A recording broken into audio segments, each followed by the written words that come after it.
we are going live in 3, 2, 1, go. Is this thing on? Hello? Hello? Social media, hello? Welcome to the Technocrat Live. I'm Matt Newhall, your host. This is George Portugal. Hi, thanks for having me here. Thank you so much for being on. So, in case you guys don't know, we do a little bit of news, and then we'll get into your background and what you've been doing, and why you would be interesting for people and why they want to see you on the show. Okay. So I just got a couple of kind of like personal news things, and then we'll get right into the news report, the aptly named news report that was recently named. So first of all, thank you for the subscribers. Thank you so much. If you want to help out the show, you could send me money, you could give me likes, but I don't really care about that. What I really care about is subs. Give me subscribes. So I have a new goal to get 50 subscribes across all platforms by December. Please consider subscribing. It means a lot to me, and as far as I know, there's nobody else on the net doing a show like this. This is pretty unique. So join us. All right. So there's another thing too. Oh yeah, the Technocrat Live playlist. I've added a few songs. Please keep the suggestions coming. I'd love to. I'm a ruthless dictator, so I may just reject your song, but I still welcome the suggestions, and if I can fit them in there, I will. I feel bad. He rejected half of my song, so yeah, yeah. Steve likes some really awesome music that is kind of fringe. So It's really weird. There was some weird. Yeah, thank you for admitting it. There was some weird stuff in there that I was like, yeah, they're gonna turn around and run. But then, sometimes tech is like that, right? Absolutely. Sometimes it's not, you don't really feel like you're doing anything until people are fleeing for their lives. Speaking of fleeing for your lives, now we're going to do a little segment called The Dystopia Report, because we laugh in the face of doom. All right. So this first one's from Isaac. Thank you, Isaac. Keep them coming. By the way, if you have any questions, feel free to log into Facebook, or if you have our personal contact info, you know who you are. You can text us or whatnot. Yes, we don't hide our phones on here. Yes, we live in the year 2019 on the show, so everyone's staring at their phones all the time. There's no reason to stop now. It's too late. So anyway, this one's from Isaac. So it turns out that some penetration testers were arrested in Iowa for penetrating. Great. Just fucking brilliant. Yeah, that's their job. You shouldn't put them in jail when they find a flaw in your security. That's what you paid them to do. Yeah. Yeah. So there's not a lot to say on this except dumb. Yeah. Really dumb. So this is a serious thing. Make sure if you are doing any kind of security work at all, but especially penetration testing, get a really good disclaimer. Hire a lawyer, and then hire a lawyer to threaten to sue your other lawyer. Yeah, that's crazy. We've had lots of lawyers on the show. We could probably refer a few, which is really weird. There's a lot of lawyer-tech crossovers in the area. So we've had 3 in the show. Wow. In the past month and a half. So but anyway, I can't believe this happened. I can believe it happened, but I can't believe Iowa. You suck. Yeah. Yeah. All right. Anyway. So that was kind of a little more lighthearted. This is kind of mess of text here on the sheet. It refers to, there was recently a report that came out, and originally this started as a No More Secrets moment, if you're familiar with the movie Sneakers. Turns out it's not that at all. It was just worded really poorly, like maybe somebody who thought they knew what computers were and how they worked wrote a scary story about Russia. And so it's a little strange. It turns out it is a real story. They just completely misrepresented it on the original link I found. And oddly enough, the first link was Yahoo News, and they broke this story, and they were saying that, oh yeah, there's a whole new connection with Russia attacking our intelligence agency's encryption, and blah blah blah blah Trump, blah blah blah blah bad, blah blah blah blah. It was really, I can't even, if I quoted it, it wouldn't even make any sense. But the way I read it, it was actually, the quote was, the discovery of Russia's newfound capacity to crack certain types of encryption was particularly unnerving, according to former U.S. officials. crack certain types of encryption, that sounds like they cracked Blowfish or something to me. Yeah. So it was really irresponsible for Yahoo to write this way. Someone immediately corrected me with another news story, which not only corrected this news story, but cited Yahoo by name in the correction and said Yahoo said it wrong. Of course they did. Yeah. So this is the correction read as such. Yahoo News cited former officials who, I think it was CBS that did this. Yahoo News cited former officials who said the Russians had to access likely the actual substance of FBI communications, but the two former officials told NBC News that they did not believe, it was NBC, did not believe that to be true. The two former senior officials said they had seen nothing to suggest Russia had successfully decoded U.S. encrypted government communications. They just figured out the protocol for how and when they would send encrypted communications. This is standard spy stuff. I'm not saying Russia isn't guilty. I'm not saying that we should be aware. But it's totally mischaracterized, yeah. Yeah, this is a pretty severe mischaracterization, and I mean, unfortunately, this is like a recurring problem with news articles about tech, with news articles about science, and if you're not a tech expert or science expert, you can easily read something like this and just get, yeah. Right, and actually, so later I wanted to talk about, well, let's talk about it now, a Gell-Mann effect. So I believe that's the right thing. Look at my page. There's so many like little names and weird isms. I believe that was the right thing. Oh God! Didn't I highlight it? Yes, you did. I did.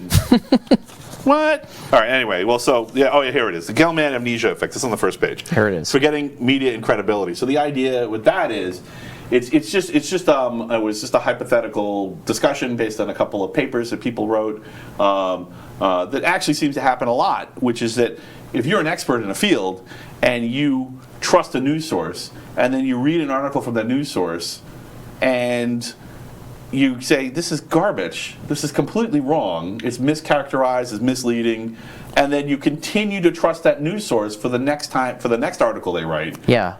You're crazy. It's kind of like a specialized case of cognitive dissonance. So, oh, good. You know exactly what I'm talking about. Do you any opinions on that, or how we could stop this, or? Yeah, I mean, it's a tricky thing, I think, because so we didn't go into my background yet, but I'm a scientist. That's my background, and I know that when you have expertise in science or technology, that you're usually dealing with concepts that are complicated, and to somebody who's a layman, it's hard to take those ideas and communicate them in a simple way while not losing the important thing, without losing the important meaning of things. We've debated metaphor before here on the Technocrat Live. Yeah. So, is it good? Is it bad? Depends. Keep going. Right. But it's just a routine thing that you come across, and it doesn't matter if you're talking about the New York Times or some small local paper or what have you, where the information is so watered down and so misconstrued, and I don't know. I mean, in terms of this particular kind of cognitive dissonance, I think it's perhaps something to do with the fact that when you're reading a news publication, you're taking in everything, not just the tech or the science or the thing that you're an expert in. Yeah, I mean, clearly, it's not fair to ask journalists to be specialized in everything. They can't know everything. But at the same time, at least it seems clear to me there needs to be some kind of retraction path. Absolutely. And CBS retracting Yahoo, what are the odds? The only reason I know about both of them is because I got into a discussion with someone, thanks Jeff, for talking this over with me. I got into a discussion with someone about it. If I hadn't been talking to someone completely not in the press, who was also like, yeah, that's not what they meant, and that's just how I read it.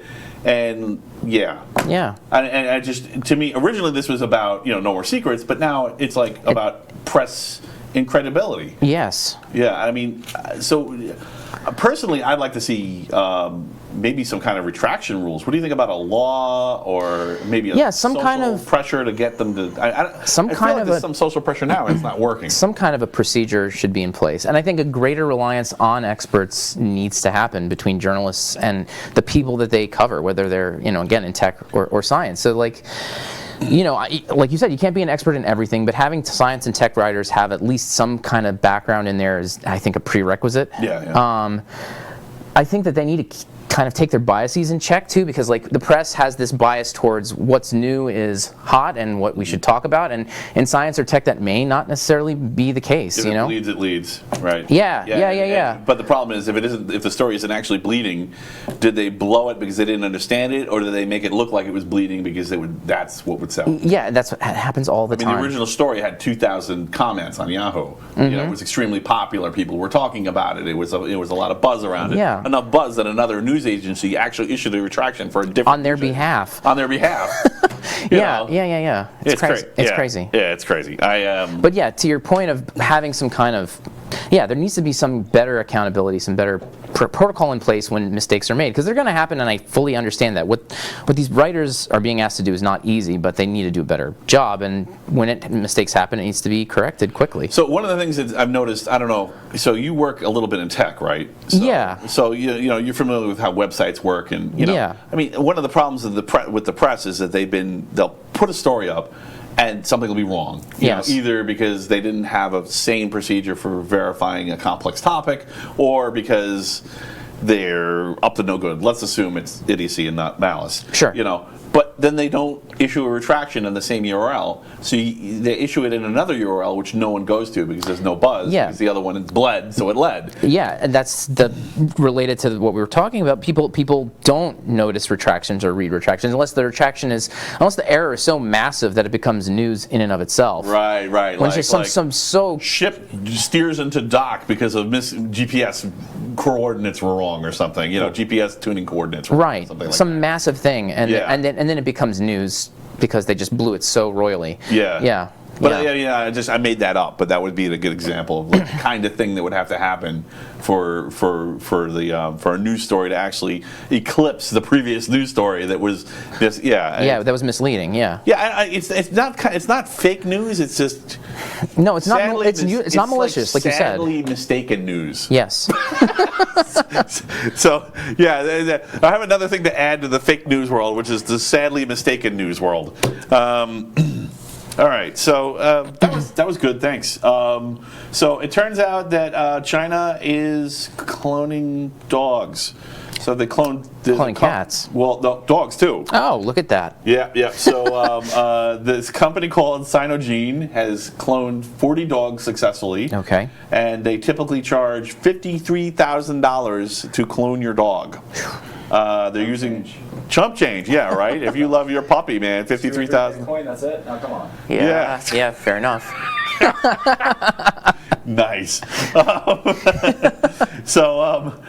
And now they're offering a cat cloning service. That's how I found about this, because the article's about the cat cloning service. I see. Yeah. So $53,000, and you can get Fluffy copied. Expensive. Yeah. Well, it might be a really awesome dog, you know.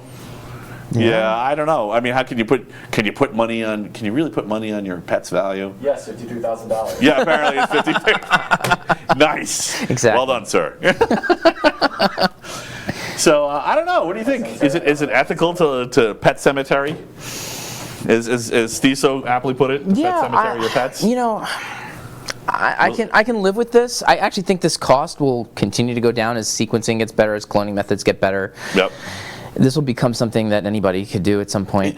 So sequencing is pretty cheap these days. Yes, right? it is. I mean, I've heard estimates as low as $1. Yeah, it's gotten. Sequence. Yeah, you're right. Yeah, that's gotten. I don't think that's the bottleneck in terms of the cost right now. I'm less familiar with all the ins and outs of how the cloning process works. I mean, I know it, but not like in terms of dollars and cents of like what part is the expensive part. But I can imagine, like in the late '90s when Dolly was the first sheep that was cloned, the first thing that was cloned. Right, pre-CRISPR. Yeah, that was like piles and piles of money compared to 53K. CRISPR. So if you're not familiar with CRISPR is a relatively new development, past 6 years, I think, give or take. Yeah. Yeah, a pile of different universities. A pile of different universities each came up with a different piece of figuring out how a bacteria actually writes pieces of offensive or attacking DNA into its own DNA as its own kind of internal one-cell immune system. That's right. And then what they do is it actually kind of does a Lego thing where it says, okay, you're looking for this and you're replacing it with this. It's essentially a search and replace for genes. Right. So, and we didn't have anything like that before. You had to shoot a bullet at with a bunch of genes on it at a petri dish, and you had to do that over and over and over again. Yeah, and you had no control over where it landed, and like you said, eventually it landed in the right place. Eventually it landed in the right place, or it didn't, and your company went bankrupt. But, Right. yeah, so that's how Monsanto did all those wonderful GMO crops. Although maybe there's new ones now that they're being more precise with. Yeah. All right, so I'm kind of okay with this too. I was kind of in a sticky situation a couple episodes ago. I didn't get too far into it. I kind of chickened out.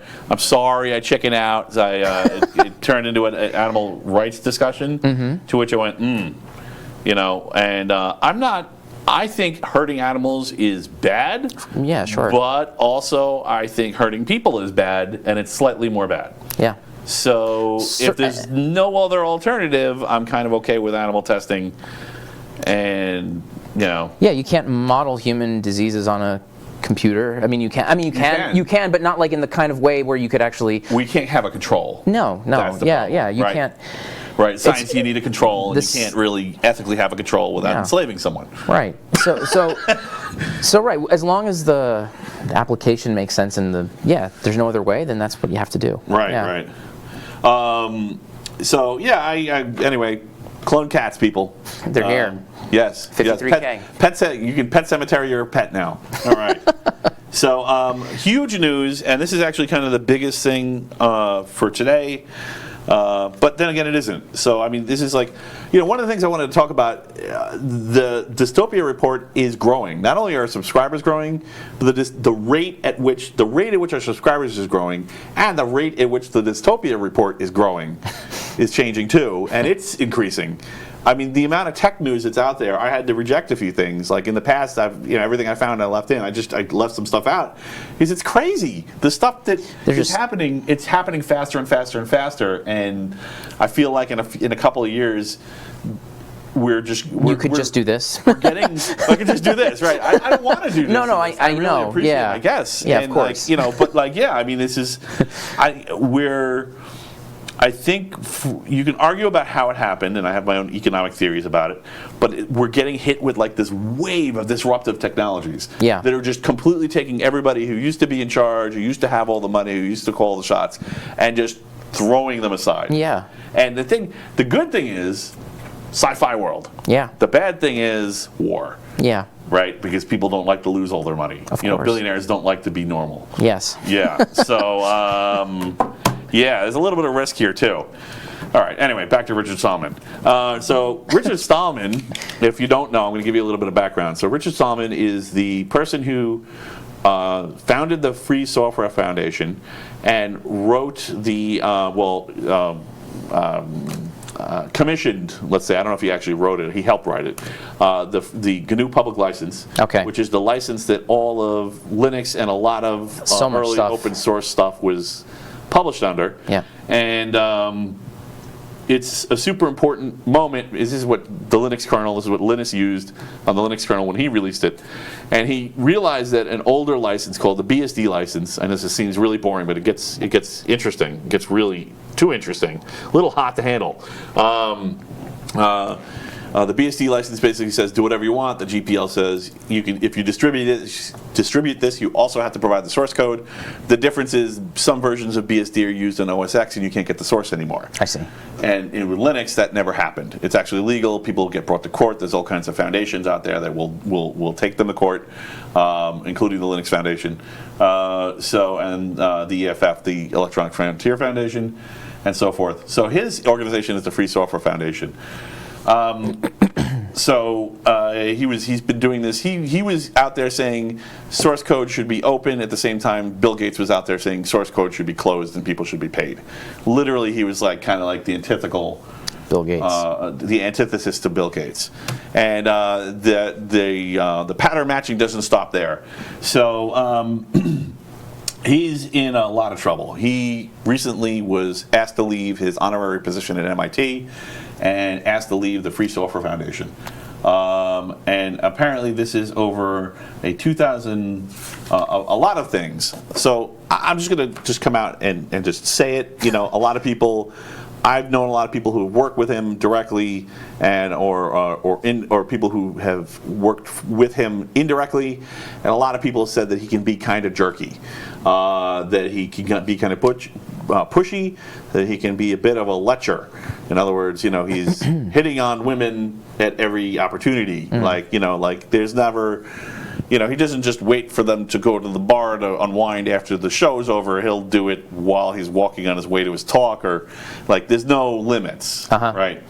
And that's important, that there's no limits. This is something that matters. So apparently, in the clincher, that a group of very angry people got him to quit. Got him forced out. He didn't quit. Was when something he wrote in 2006 where he said he mentioned that Dutch pedophiles had formed a political party, and he said, "I'm skeptical of the claim that voluntary pedophilia harms children. The arguments that it causes harm seem to be based on cases which aren't voluntary, which then are stretched by parents who are horrified by the idea that their little baby is maturing." So he's always been controversial on the edge of things. This was badly worded. Yeah. But it's probably the most offensive thing he's ever said on the topic. Yeah. I'm turning a little red just reading it. But this is what he does. He actually broaches important, meaningful, and pertinent topics before they're important and meaningful, and then promptly puts his foot in his mouth and everybody argues about it. And that's been his specialty since the beginning, and that's one of the reasons he was where he is, and as important as he was. So apparently a lot of women, particularly women at MIT, are angry because he's been hitting on them. I don't know how to put it. Understandably, yeah. Yeah, understandably. And I'm not even defending his behavior in the sense that I'm not going to defend his behavior in a conventional way. I actually have a completely different take on this. You may know where I'm going with this already because you read it. Just in to be fair and to be equal, because I mean, if he wanted to come on the show and talk about this, I would let him. The coverage totally, RMS said, the coverage totally mischaracterized my statements, headlines that I say I defended Epstein. Nothing could be further from the truth. I called him a serial rapist, and he deserved to be imprisoned. But for many people who now believe I defended him and other inaccurate claims, I feel a real hurt because of what they believe I said. So this doesn't sound like a person who's plotting against your children, at least not in that paragraph. Yeah. It sounds like almost like a different person. So, all right, so these are thought crimes, and there's conflicting evidence. And it's not an apology, but... No, it's not. It's not an apology, but... So, in fairness, it's completely fine to talk about what the age of consent should be. Yeah. Right. Which is how I would have worded it if I went there. I mean, there's some people who are saying children should be able to vote. They can drink at 21, they can get killed at 18, and they should vote at 16. Right. Okay, they should control the nuclear arsenal from the world's greatest superpower at 16. What? Right. Yeah. But at the same time, I'm not going to go get that person fired. I'm not going to double down on cancel culture for them because they said that. No. So. What's really going on? What is the deal with Richard Stallman? So here's my take. This guy is on the autistic spectrum. This guy, Richard Stallman, is clearly on the autistic spectrum. This isn't just me saying this. I'm not just being hyperbolic. It's just like out of nowhere. Yeah, but it's true. His behaviors actually act just like autism, and this is something. And there's a lot of people in tech who have some variation or some intensity of autism. Asperger's or some kind of high functioning. Yeah, sure, that happens. Yeah, I've never. Yeah. So this is actually brought the DSM-5, which is the handbook for mental illness. In case it came up, I wasn't sure if it was how deep we were going to go on this. So the way that it reads, it's for a neurotypical case of someone who's on the autism spectrum, including Asperger's.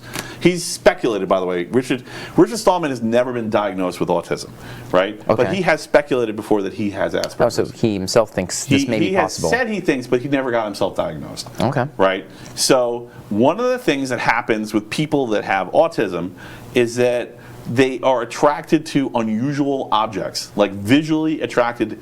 They stare. They can't help it. This is actually a symptom of a disease that a person is born with. So if someone comes in with big hair and their boobs are out, literally their breasts are in a tight shirt and facing forward, it's not weird for someone who hasn't trained themselves to stop doing it to stare if they're on the autism spectrum. I'm not saying everyone on the autism spectrum does this, because first of all, it may not be their particular symptom, and second of all, they may have trained themselves not to do it. But if he's never been diagnosed, nobody ever stopped this guy. No, and even if he is, just lots of social cues are difficult for people on the spectrum. I mean, right. All manner of social cues. Right, he could totally horribly offending someone and not even know it, or So this possible. This is one of the things that this has been something that's come up again and again. With my own interests, in my social circles, people with mental illness, sometimes they have something to contribute. I mean, just from a purely selfish point of view, not even talking about whether you actually care about them or not, just from let's make society as healthy and useful as possible, you kind of want them to participate sometimes. Psychopaths can be useful. People on the autism spectrum can be useful. People on the people with schizophrenic and on the schizophrenic spectrum can be useful. Sure. And I mean, you just have to accommodate their needs. And the problem is that I'm not saying that people should be forced to diagnose. I'm just saying that the problem with witch hunts is you prevent these people from participating in a useful way. Right. There's been lots of public figures that you could easily say, what do you think the odds are that Isaac Newton was on the autistic spectrum? Probably pretty good, right? Yeah, wouldn't be just surprising. based on the stories about him and his behaviors and how he interacted with people. No one's ever going to diagnose him. Maybe one day there'll be a definitive genetic test that will exhume his body or something crazy like that. But would we be better off if he was not allowed to be part of society? Right. No. Because he picked up women, what? So this is going to be really controversial. I'm not sure who's going to watch this, but I mean, my viewers for sure. And I'd love you to if you have some feedback on this, and whether you think we should just block out autistic people on the autistic spectrum from being part of the workforce, if we should require that they become officially diagnosed. I think that's a little dangerous. Sure, if it's required, I think canceling cancel culture and replacing it with forgiveness culture probably is better. Because, I mean, at least in the case, I've known people with autism who had that problem specifically, and when someone repeatedly told them, don't do that, it's offensive, eventually they stop. So it may just be a case of someone didn't say, hey, you have to listen to this advice because you have an illness. Yeah. So I don't know how to. I'm not saying I have all the answers. It seems pretty clear to me that there's something bigger going on here, and I'm really scared of the prospect of kicking out one of the more important groups in the tech world from working in the tech world anymore. Yeah. Yeah. Anyway, all right. Well, that's the Free Software Foundation chaos. In something on a lighter note, someone has invented a bicycle helmet with an airbag. Yes, a bicycle. Apparently, if you crash, the airbag will explode and protect your head from. And they're claiming that it is the most safe bicycle helmet you can get. And here's the kicker: it's a company called Hovding. Hovding. And here's the kicker: is that it's not a helmet. It's actually like a neck brace. Oh wow! Okay. And you put it around your neck, and it just looks like a fat scarf. And then when it goes off, it goes boom, and goes over your head and creates like a little bubble. Yep, and you look like you're wearing a helmet from Spaceballs. You suffocate or no? No, it doesn't go over your face too. Although I guess if you put it on backwards, you would suffocate. Yeah. That would be kind of exciting. Right now, Hovding's lawyers are frantically running around and going, "Oh my God, put this side in front." That's right. You just wear the brace? Yeah, you just wear, basically it's just like a fat scarf, you put it around your neck, and you just ride around like that, and then if you, somehow it figures out that you're having a collision, that you're flying through the air, or And then there's it been a just sudden deploys. impact, a G-force, and it deploys, and you have an airbag around your head. So just that, no helmet. Yep, it's just like Crazy. that. Yeah. It looks like a Spaceball helmet when it's deployed. It's crazy. That's awesome. Yeah. I mean, like, wow. Holy cow, you can't make this up. So apparently it's going to be, I'm estimating, based on they did it in British pounds, but apparently it's going to be about $300. So, Okay. yeah, I mean, sure. I can't wait for the first person to wear this on a motorcycle. Absolutely. And get a ticket for it and bring it to court. It should be Yeah, good. that's totally coming. So, excited about genetic modification yet? No? Oh, you're going to be. It's going to get real exciting. So, it turns out that a group of scientists have decided to put together a genetic package for mosquitoes and breed specific mosquitoes, and they fluoresce the genes so they know which ones they are, and they put a terminator gene into the genes of these mosquitoes with the idea that they would breed and then they would kill the other mosquitoes. Actually, so in fairness, I've sat in a talk at a lab with some of the scientists working on this project. Very cool. Yeah, and they were very conscientious and really worried about the consequences of things going wrong. And really, technically, nothing's gone wrong except the fact that they released these mosquitoes into the wild and it didn't work. Oh. So the fluorescing gene is showing up in many, many generations later. So at least some of them survived. So, yeah. So the question is now, are they adding to genetic diversity? And one of my favorite obscure, ignored scientific terms, which I have been very careful not to talk about up till now, but things are getting so crazy I don't think I can hold anything back anymore, which is hybrid vigor. So I'm sure you're familiar with hybrid vigor, and the idea is that if you have two organisms that are genetically diverse enough that their offspring will actually be stronger than either parent as a result of that. That crossing, that mating, basically. Yeah. And so some people are actually arguing that the reason that it's succeeding, that you still see the fluorescent gene, is hybrid vigor. But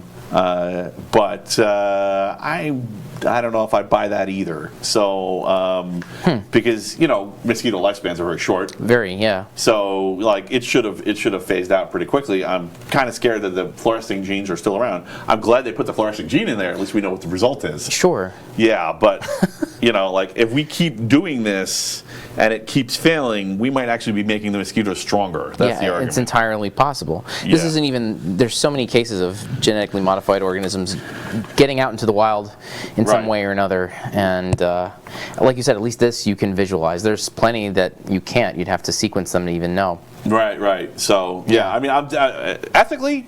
Great work putting the fluorescing gene in there. I think that should be the standard for any kind of genetic modification that makes its way into the wild. Although there's interesting implications for designer baby packages for really rich people if they're fluorescing their genes too. Then again, you really don't need to fluoresce them because, of course, I actually think there's going to be a blue blood package. And there's going to be social consequences. Coming. Yes. It's probably going to be in the next 5 years. Oh my God. They're going to be born in the next 5 years, I think. So we're really this is like now, people. All right. So anyway, and I'm not against using genetic solutions for disease. I mean, of course, that's great. Yeah, but sure. At the same time, it's not going to be equally available. Yeah. No. And and also the people sometimes think they know.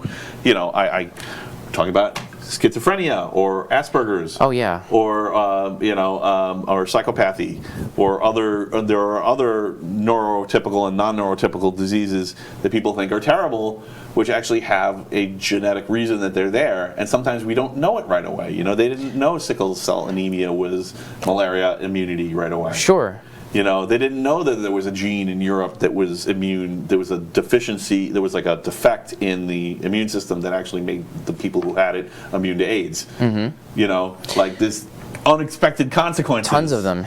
And never mind that most diseases, when they have a genetic component, it's hard, it's not like a gene, which is how the public kind of thinks of these things. It's like a constellation of genes that can all interact with each other, and some subset of them can lead to one type of disease phenotype, like autism is a great example. Describe phenotype. I don't think people know what that is. Yeah, so that means that that's the observed trait. You know, like so you have like a genetic variation, and then that leads to some kind of observed trait. But genes don't operate in a vacuum either. It's not just a matter of having the genes, what the gene does, and of course what you do, how you interact with the environment. So if you're in the right environment, genes express in a certain way. If you're in a different kind of environment, genes express in an entirely different way too. So it's you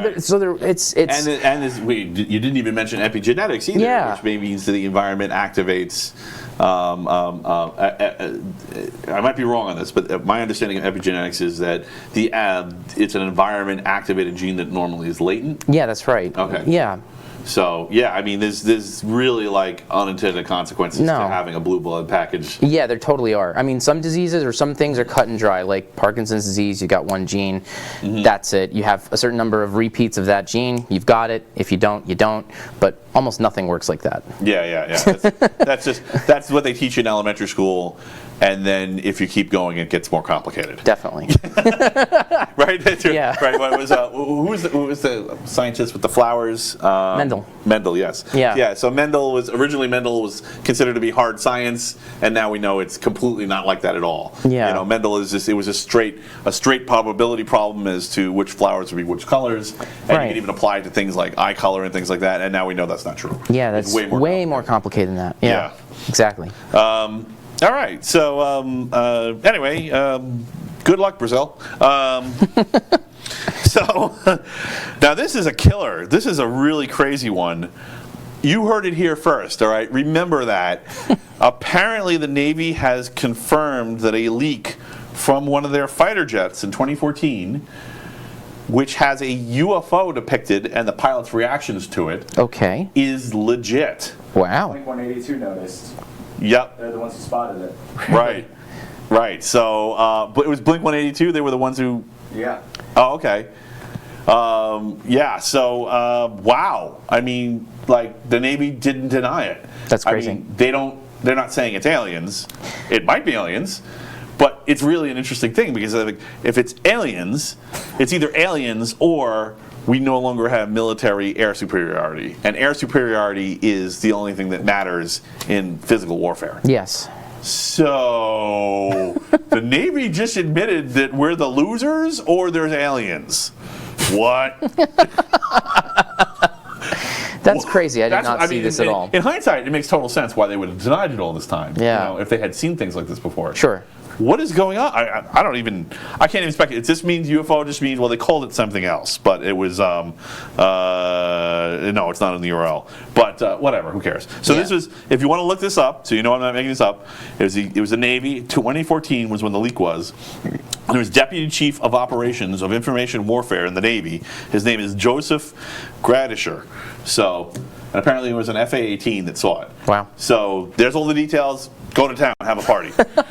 Yeah, I can't believe it either. Awesome, but I mean, I've long speculated on this show that first contact is the most under-discussed topic about alien life. Mm-hmm. And like, what would be the first contact protocol? Do you have any ideas about first contact protocols? Or? I have no idea. I mean, I've thought about UFOs and extraterrestrial life and all that kind of stuff. But do I think that that's ever happened here? No, I don't.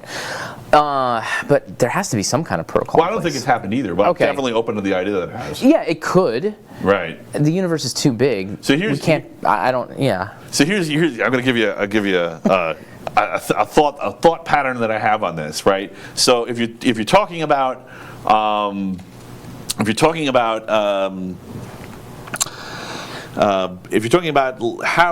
when would aliens talk to people? When would it be appropriate? What would their threshold be for trying to talk to us? Star Trek, Gene Roddenberry actually covered this and dealt with this. Right. Yes, Star Trek. All right. So and in his world, the first contact protocol was a warp drive. A made-up technology that we don't have yet, although it may be real, who knows? Right. Eventually. And when the aliens saw the warp drive, they said, okay, they're coming anyway. Let's go down and say hi. Right. Right? Like, and in that case, it was the Vulcans, right? That came down and said hi to humans. Right. But, it could be anything. Yeah. I mean, we don't even know if that technology is possible. Right. And there's no confirmation, it seems, it is possible. There are things traveling faster than the speed of light, relatively speaking. They're just at other ends of the universe. Yeah. Right? Which is really, really far. That's a big warp field. So Yeah. can we shrink that warp field down? We don't know yet. Maybe. But it could be something else. It could just be, hey, what if we just include our least desirable humans in our society without punishing them for things they can't help and they were born with? Could be something like that too. Like the autism thing Yeah. that we were talking about before. Yeah, you don't know what the criterion is. You're Right. right. They may have, or like there was a kind of a jesting Twilight Zone where they were talking about oh, we're not good enough at war, so they killed us. I'll let you find that one on your own. But so it's possible if there is intelligent life and fast on a light speed travel is possible. There's like a 50-50 shot they're already here, and they've been here trying to stay right out of the edge of our periphery the whole time. Out of our awareness, yeah. Out of our awareness. Sure. Which is also kind of depressing because it also means if they aren't here, then that's it. We're alone. But on the other hand, the universe is ours. Yeah. Party on, man. We just have to get there. It's a nonstop party at Alpha Centauri. So I just thought that was interesting. Yeah. And this one is actually from a Elon Musk tweet, which is Okay. kind of ironic and awesome at the same time. Daimler, and if you don't know who Daimler is Mercedes company, Right. the company that owns Mercedes, has officially announced that they're ending internal combustion development. That's cool. They are moving to straight electric. This Cool. is Mercedes, people. So if you're into German cars and you want the best of the best, you're going to be running electric pretty soon. So yeah, That's big. That's it's big. huge. So part of it is, I don't know if you heard, there was recently a thing that came out where there's a Texas company that figured out a new kind of motor where they use they change the phases in real time on the Okay. motor, and actually what it does is it retards the motor and makes it less. Almost like a distributor does on a combustion engine. Okay. Retards the motor and makes it less powerful, so they can build a lower, lighter spec engine. So To run the whole thing. And so because it doesn't have to be duty cycle for the maximum strength all the time, they can turn the strength down. I see. Which means your battery life is going to go up and Your battery life doubles apparently. Wow. So yeah, Cool. huge, and it's kind of interesting. And Tesla just recently announced that they've managed to get to a 6,000 cycle. I don't know if I remember if it was 1,000,000 mile, 6,000 cycle battery, which apparently translates to like some ridiculous mileage. wow. Yeah, ridiculous. Or a 10-year lifespan or something, or like worst case, like so. That's impressive. Yeah. So we're talking. Yeah, it looks like we're maybe getting off of gasoline engines. So pick up your hot rods while you can, folks. All right, and of course I have links for everything, so I can cite them if I need them. So again. for the non-believers. All right, George Portugal, thank you so much for being on. Thanks Thank for you. chiming into the news and Absolutely. enduring the dystopia report. It's very cool. Yeah, so lots of weird stuff happening out there. Absolutely, always. So I totally didn't know anything about you compared to the little bit of time that I spent when I met you at the LI Retro Gaming Con. Yeah. So the expo, sorry, LI Retro Gaming Expo. Right. So why don't you tell us a little bit about yourself? What's your background and how did you get into? How did you get it? Well, let's start with the Retro Gaming Expo. How did you get into that? Well, okay, so that's a bit of a long story, but I'll get into it. And No, I like long stories. Go. yeah, sure. So For it. We are a 3-hour show. okay, so we're good. Popcorn people. So yeah, I've been into gaming for forever, pretty much. Right. And my background, like I said before, is that I'm a scientist. So what I've formerly was trained in is neuroscience.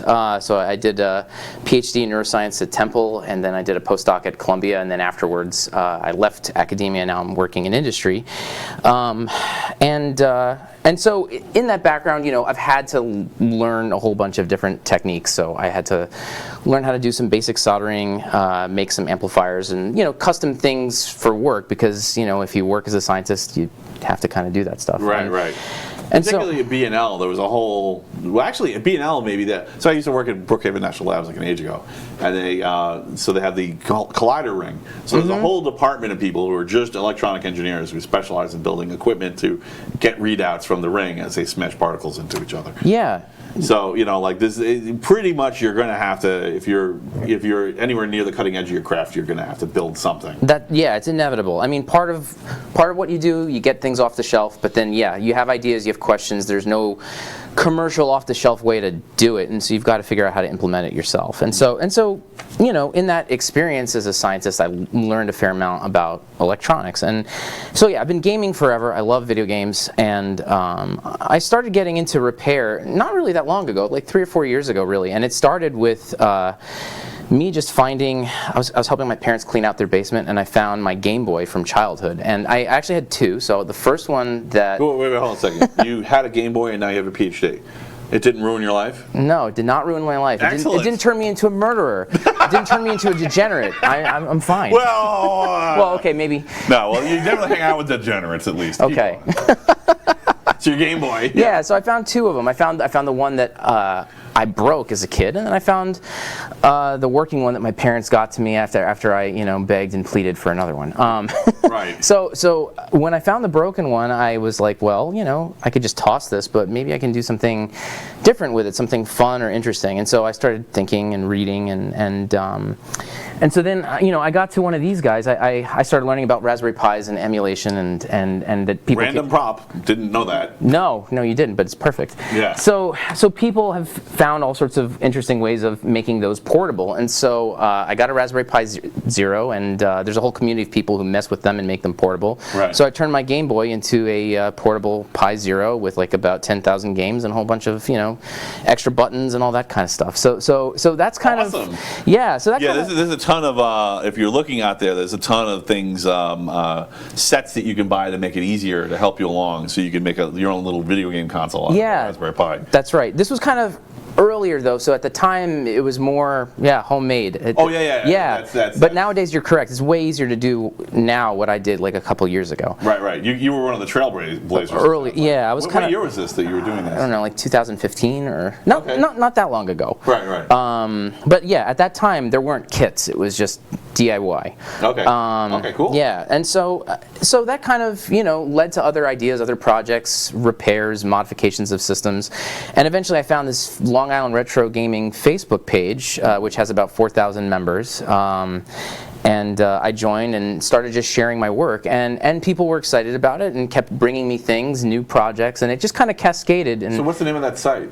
Is it still up, or? Yeah. It's part of the. It's a Facebook group. It's called Long Island Retro Gaming. Oh, okay. So you were one of the original members of the Long Island Retro Gaming. Yeah. Well, Expo. Well, no. So the Expo was tied to that group, and so at some point, Joel Albino, the owner of the Long Island Retro Gaming Expo, reached out to me and said, hey, we have a bunch of, broken systems or, things like that. Would you be interested in joining us and being a part of the Expo? And at that point I was like, yeah, of course. And it's been a wonderful experience. I mean, I've only been working with them for a year, but, in that time we've been able to do a lot of stuff. I mean, I probably repaired well over 30 or 40 systems for them, so that they have a large free play area where people can come and just play all sorts of games, whether they're modern or from the very beginning of video game history. Right. I actually I was running around doing videotaping it, and I met you there. Yeah, that's how we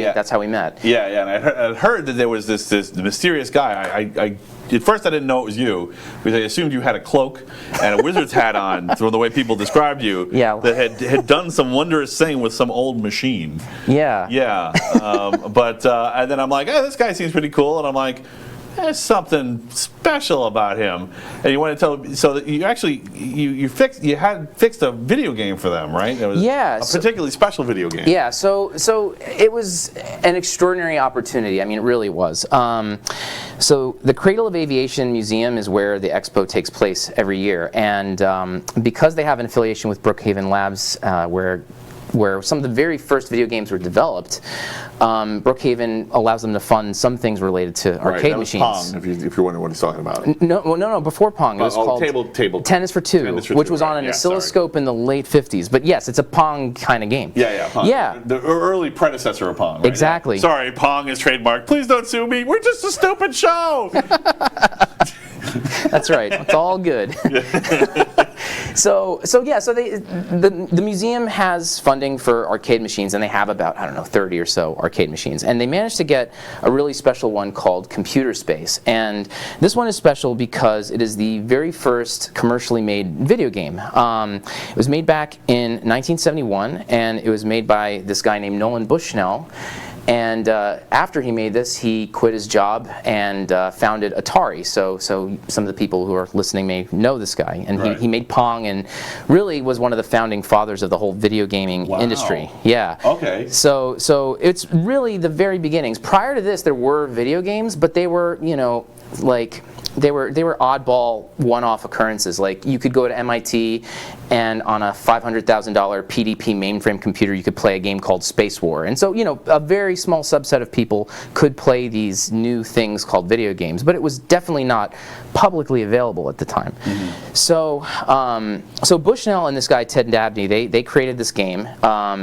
It was the very first arcade. There was maybe about 1,000 to 1,500 that were ever made. Ballpark, no one really knows the exact number. Mm-hmm. Probably surviving in the world today, there's maybe 200 or so left, definitely. Maybe more than that, but at least documented, there's about 200. And this one is one of them. And so Joel connected me up, Joel who runs the expo, connected me up with the museum, and he was like, we've got this arcade machine, do you want to take a look at it? So just so you know, like, when you see this thing, it's ridiculous. So it doesn't look like marketing people were talked to at all. No. It looks like a giant banana. Yes, exactly.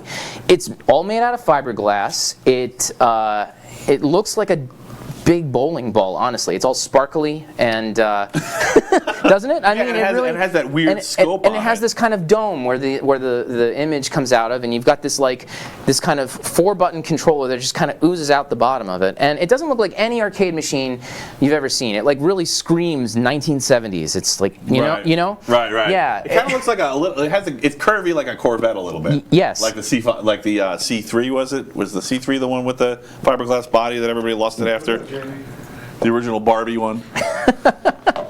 Yeah, that's right. It's totally crazy. It's a crazy design, and so it just. Yes. Yes. Yeah. C3. Yes. Okay. Yeah. So it looks a bit like a yellow C3 Corvette. Yeah. With a viewfinder from like a submarine on it. Yeah. That's right. It's just an unreal. Yeah. Look it up. It's crazy. It's really cool. So Joel connected me up with the museum and was like, this was in July, and meanwhile the expo was in August, so it was like about a month, and they were like, do you want to take a look at this thing and see if you can fix it? Because at this point I'd fixed or modified, like I said, lots of stuff, and so I went to the museum, I took a look at it, and it was crazy because.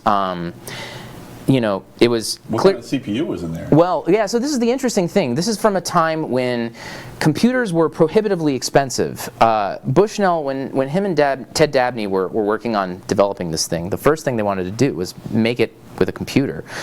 And they really very quickly realized that was never going to happen because these things were going to cost like $20,000 a pop. They'd never make their money. But after more testing and experimentation, they realized that they could make something very similar to a computer game using discrete logic chips.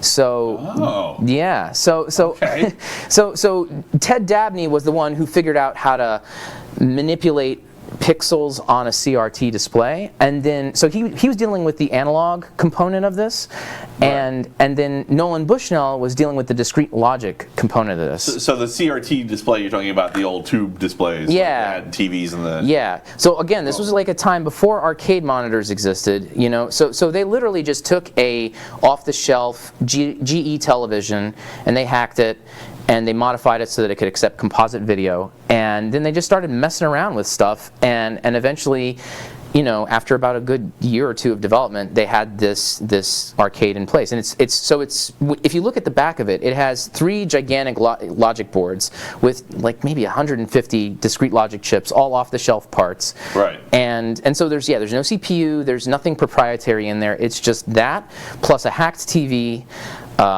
Literally a paint bucket for collecting the coins, and I think the coin mechanism is something they picked out of like a washing machine or something like that. So it's all What? yeah, Like a laundromat. Coin? yeah. I guess it wouldn't be anything else. That was the industry. Exactly. Yeah, So yeah. I kid you not, that is what they did. So the inside is all like DIY hack job, and then the outside is this crazy fiberglass shell. Wow. Yeah. Was there any handwritten notes in the inside of it all? I will get to that, but Okay, okay. yes, there were. Oh, okay, cool, interesting. Yeah, so I got to look at the machine, and this is not like, so the problem with working on something this old is that looking at like more modern works don't necessarily help you, because you come to expect certain things, like fixing a Nintendo or an Atari 2600. Like there's easy documentation, well described everything. Right. This is all hand drawn and badly written and poorly documented, and so trying to. So how do you solve that? I mean, do you get in their heads? Is that Well, it's hard. So what were they thinking? You know, have a seance and try to. Yeah, I had to do before I actually started in July. I knew about this machine, and so even before I started talking to the museum, did a lot of homework. So thankfully other people have fixed this thing aside from me, and I was able to see what they did and get a feel for how they took apart the machine and how they solved problems. And so, I mean, even without knowing what problems I would face, thankfully some of this stuff is documented on the internet, and I was able to find that. But some of the design quirks about this machine also work to my advantage, because there is nothing proprietary. It's all discrete logic chips, and you can buy all that stuff today. So I knew that whatever is wrong, you know, no matter how severe or minor, at least I can get a modern replacement and pop it in and it'll work. So some of that. Okay, that's good. Some of that, like, encouraged me. So you're approaching this problem. Yeah. You're looking at it like, okay, what can I fix and what can't I fix? Right. And you realize, okay, if these chips are burnt out, I know how to get these chips. That's right. Yeah, all the components can be found. Right. And so that is encouraging, at least. And there are schematics, even though they're junk, they're there. Right. And even So what do you mean when you say the schematics are junk? What's junky about them?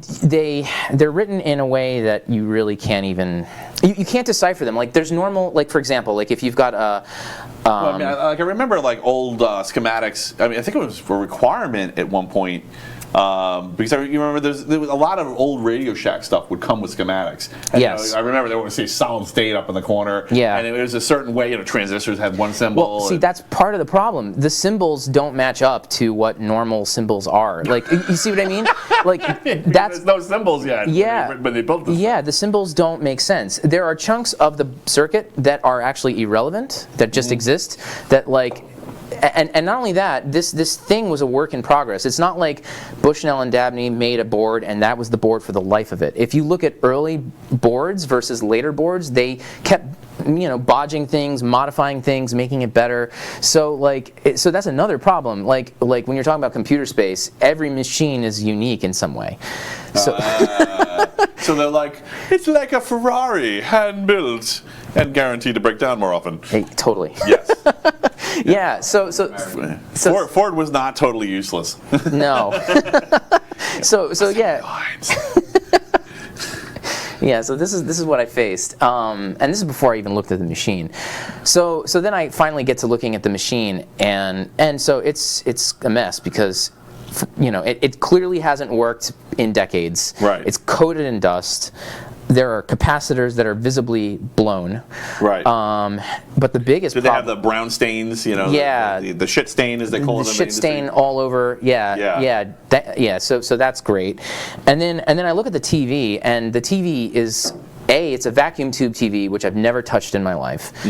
And B, it has its own circuit board, which is literally shattered in like 15 pieces. So someone at some point dropped the television, obliterated it. And so I'm like, okay, I can't even look at the board because I have no way to look at it. Like, there's no TV, nothing. Right. So I'm already off to a shitty start here. Right. But I try to again do my homework, do a lot of research, and I had also a little bit of luck. So in the course of doing my research, like I said a few minutes ago, I figured out that what these guys did was basically make a composite video and audio signal and feed that into this hacked television. So I thought to myself, well, why don't I just take these cables and connect them up to a TV that has composite video and see what happens. So before I did that, I was like, all right, well, the caps are clearly crap. Let me take all those out and put the capacitors. Right? Yeah, sorry. No, it's fine. It's fine. I know what you meant, but yeah. So the capacitors had blown, and that's not at all surprising. Those things have a lifespan of 20 years. This thing is almost 50 years old. Yeah. So solid state. Yes. Keep going. Yeah, so I took those all out. I put them, put in modern replacements, which is easy enough to do. Right. And so then once I did that, I took the thankfully easily defined, video, audio, and ground, and I rigged up a little thing where I could connect those up, and on the other end I could have standard, composite video and audio jacks. I plugged them into a television, and amazingly, I had a signal. I had a video signal. It was not working properly because the signal was rolling. In other words, the television wasn't synchronizing up to it. Right. But you could see that there was a pattern. Yeah, It was I could see stars. I heard sound, and not only that, when I pressed the controls, stuff happened. I could hear, when the missile fired. I could hear when the ship rotated. So it was like, holy shit, it's not dead. It's alive. Yeah. So it was extremely encouraging. How many times have you been electrocuted at this point? No, on this particular project, thankfully none. But Okay. I've been electrocuted plenty. Oh, yeah, okay. but nothing crazy. I mean, at least I know.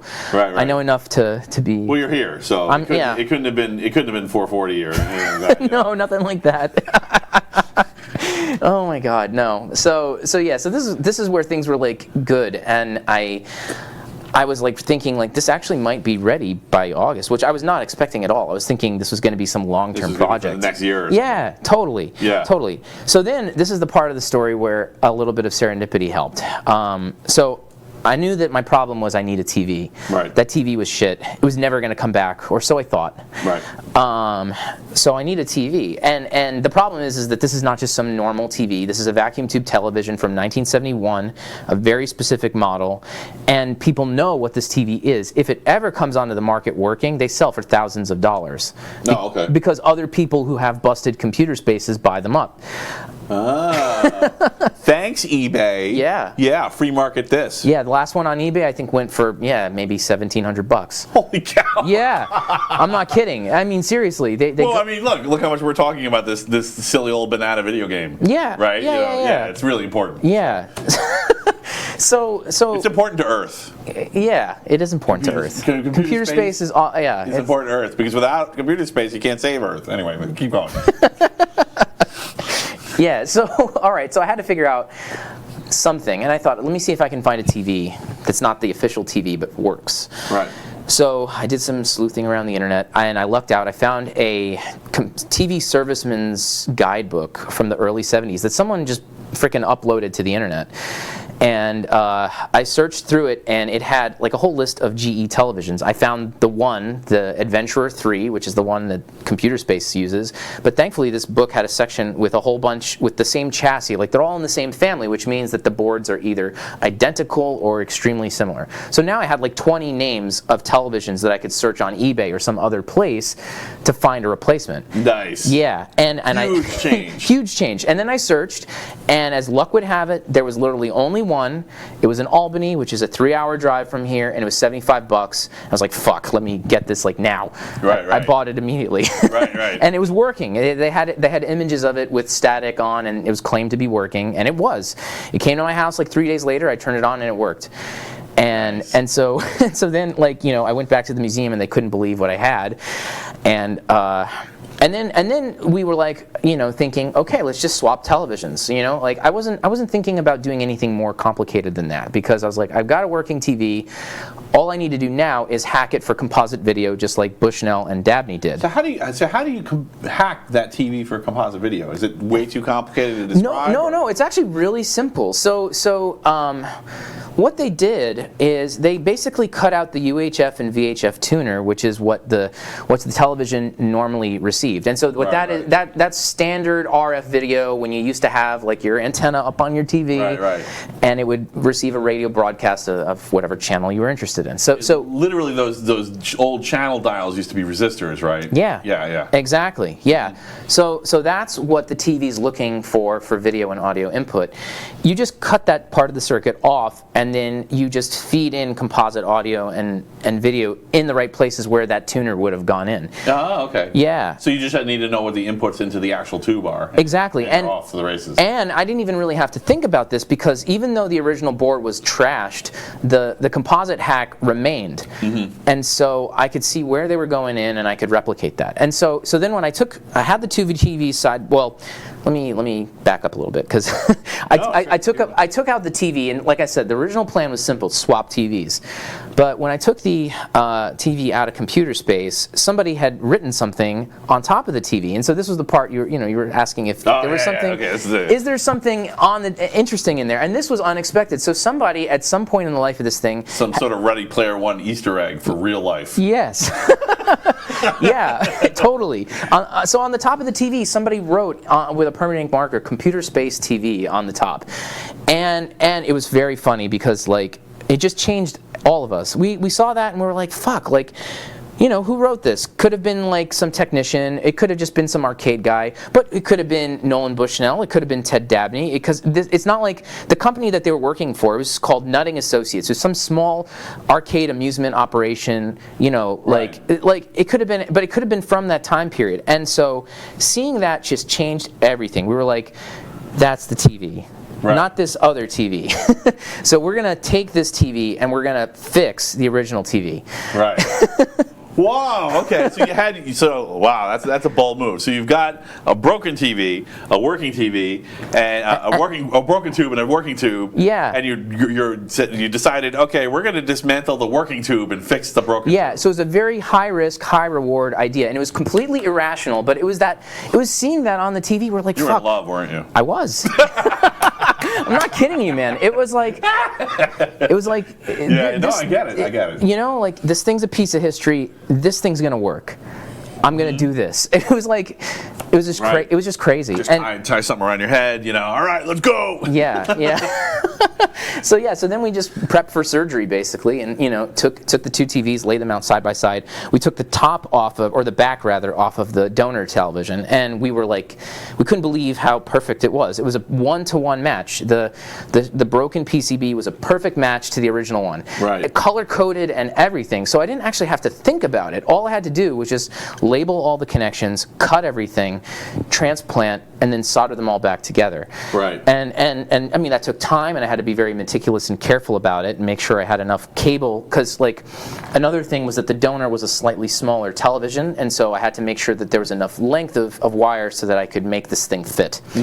So I did that, and then I desoldered the wires that were used for the composite hack. I popped those into the new TV. And then after, what gauge wire was typically used in there? Yeah, it was like well, it ranges. Like some parts are higher voltage, and they had like thicker, maybe like 16 gauge wire. Like now, like most people, you may not know if if you haven't really dabbled too much in electronics. Electronics used to be a lot bigger. Oh yeah. Yeah. Like circuits were bigger, solder points were bigger. They were massive. You could kind of have gorilla hands and solder. You could. Yeah. And now forget it. This is some things you just, if you don't have the right specialized like vacuum-based heat gun kind of equipment, you can't remove chips or anything. Some of the stuff I do is under a microscope because I need to. Right. Yeah, on other work. But this, you're right. You can have gorilla hands and it's fine. Yeah, I mean I know because I have gorilla hands, so And this thing on the bottom, it's like crazy. The PCB, Still, it's like a huge risk because you could have burnt something out and you would never be able to diagnose what. No. Well, you might be able to. But I had this like once in a lifetime TV, and I was willing to throw it away so that I could save the original. So it was crazy. but I had to do it. I just had to, and it was like funny because it wasn't just me pushing this. It was like 4 or 5 guys from the museum, and we were like, we're doing this. to save a tube with a signature on top of the tube that no one was ever going to see, but you knew it was real. Yes. Yeah, that's the thing. Yeah, you wouldn't see this. You can't see this from the machine. You have to take the TV out to see this. Right. Of course, I got photos. I can share some of that stuff with you too if you want. Sure. Yeah. So we did all this work. I plugged in the TV for the first time. The vacuum tubes glowed, but I saw nothing, so I was like, fuck. And of course, I just didn't flip a power switch like an idiot. Nice. Is it plugged in? Really? Did you just check again? Yeah. So I worked in IT. You always got to make sure it's plugged in. Of course. Yeah. Is it on? Yeah. Yes. Everybody does it. Everybody does it. It doesn't matter if you're a CCIE. Sooner or later, you don't turn it on. No, at some point you're going to do it. Yep. Yeah. So we did the right thing, turned on the stupid switch, and it came alive. And we had to adjust the dials. And at first the image was blurry, but with some more time and I think the TV had to kind of burn in. But eventually we got a nice clean image of computer space for the very first time. And so this was the first time where I could actually look at the game and see if it had more problems, because I knew a lot already. I knew it had video, I knew it had audio, and I knew it had controls. Right. But so this is just for people who are not familiar with trying to diagnose a problem either in software or in hardware. Yeah. Having a running program or having a running piece of hardware, even if it's running really badly, is 1,000 times better than having nothing. Silence. Yes. Just complete inoperability, because you don't know what the heck's wrong. Yeah. But now you can test. You can systematically try this. Yeah, I'm not blind anymore. Try this. Yeah. Yeah. You're not just taking educated guesses. You can do a binary search tree, and kind of okay, this nope, this nope, this nope. Right. Fix it. Exactly. Right. Yeah. I mean, computer space, like I said, has shitty schematics. But if I saw behavior with, say, the UFOs in the game, then I know at least where to look. I'd have a place to start. And so until that moment, I had nowhere to go. But then, to my amazement, it didn't have any other problems. It worked. All those frickin' logic chips, those 50-year-old logic chips. What about all those shit stains on the boards? It didn't do any damage. Yeah. I'm not kidding you. Everything was so over-engineered. It worked anyway. No, it worked anyway. I cleaned up all the shit stains and whatever, and but it didn't. Yeah, the traces were solid. All those logic chips were still solid. 50 years later, the game behaved like it was supposed to, and that also took time too. I had to find videos of this game working, because again, so few of these work. Maybe less than 50 in the world still work. Now it's 51. Yeah, now it's 51. Yeah, that's right. So what is it like? What is it like playing this game? It's a weird kind of game because in some ways it's like Asteroids. So basically it's a one-player game. You control a flying saucer, you control a rocket ship, and your goal is to shoot these 2 flying saucers that float around on the screen. And the enemies have a score, you have a score, and you have about 90 seconds in which to compete against them. And if you win, you get a bonus time where the colors invert, so space becomes white, the stars become black, all the pixels become black. Nice. And then you get another chance to kick their ass for another 90 seconds. So that's basically how the game works. It's kind of like Asteroids, but without the asteroids. Wow. So there's not even any kind of reward sequence at all. No. Right. No. So like in video games, people don't really analyze this or think about it, but in more modern video games, and when I say more modern, I'm talking like Pac-Man. Yeah, even Pac-Man, sure. Or Space Invaders or something. There's a reward when you succeed. In the case of the older arcade games, it tends to be a harder version of the game you just played. Right. Right. They make it more difficult. And in more modern games, it's cutscenes and stuff like that. Exactly. But there's nothing. No, there's nothing. You have successfully defended the Earth. There was only 4 UFOs, right? Pretty much. Yeah. It's even it's even more interesting. There's all these quirks about the game. So, because of the nature of the logic chips they used, it's also incapable of counting score past the number 9. Really? Yes, that's right. My God, how many bits is that? What is that? 3 bits? Wait, hold on. So 0, 1, 4, 8. No, that's 4 bits. It's only got 4 bits. Wow, that's crazy. So you can be in a situation with this game where, let's just say you've got a score of 2, and the aliens are kicking your ass, okay?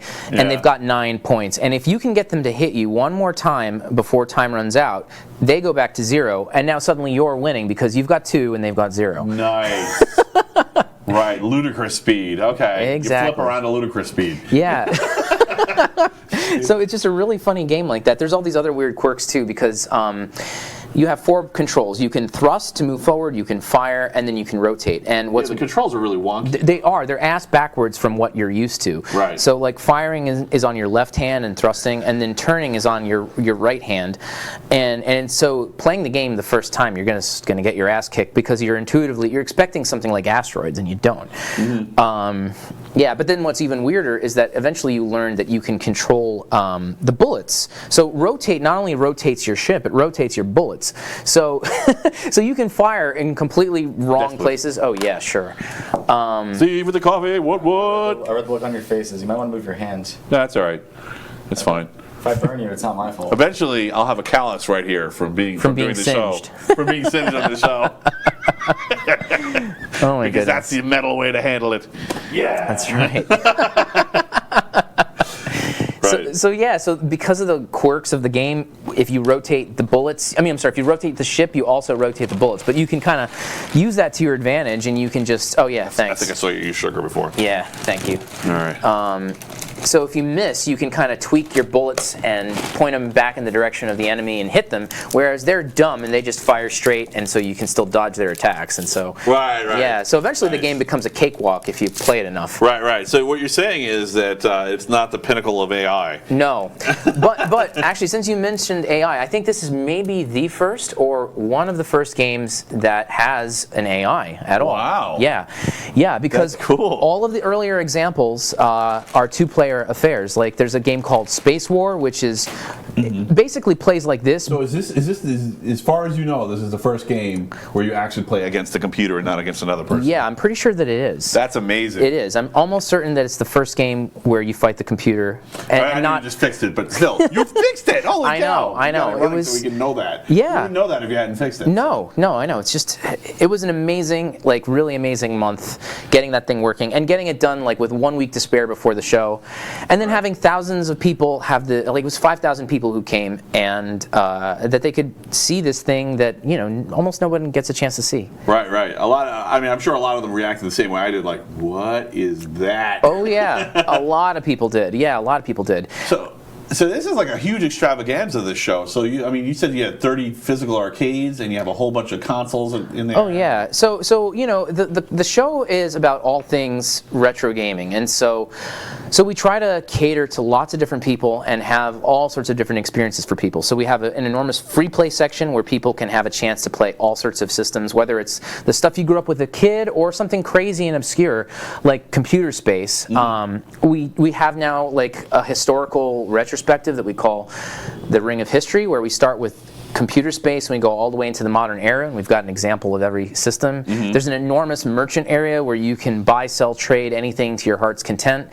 There's competitions, there's panelists, there's all sorts of people in cosplay. I mean, you name it, it's got everything. It is a wonderful, happy, loving, feel at home circus. Yeah, it really is. That you're in. You're not in the audience. You're in it. Yeah, it goes so fast too. I mean, this is the third one that I've attended, but this is the first one where I actually helped make it happen, and it feels so good to work on this kind of stuff over the course of a year, and then have, like I said, thousands of people enjoy stuff. And I'm a huge fan. I'm a proponent of local cons, and I'm not against the corporate cons. They're good too. Yeah, sure. But there's just nothing like having, everybody.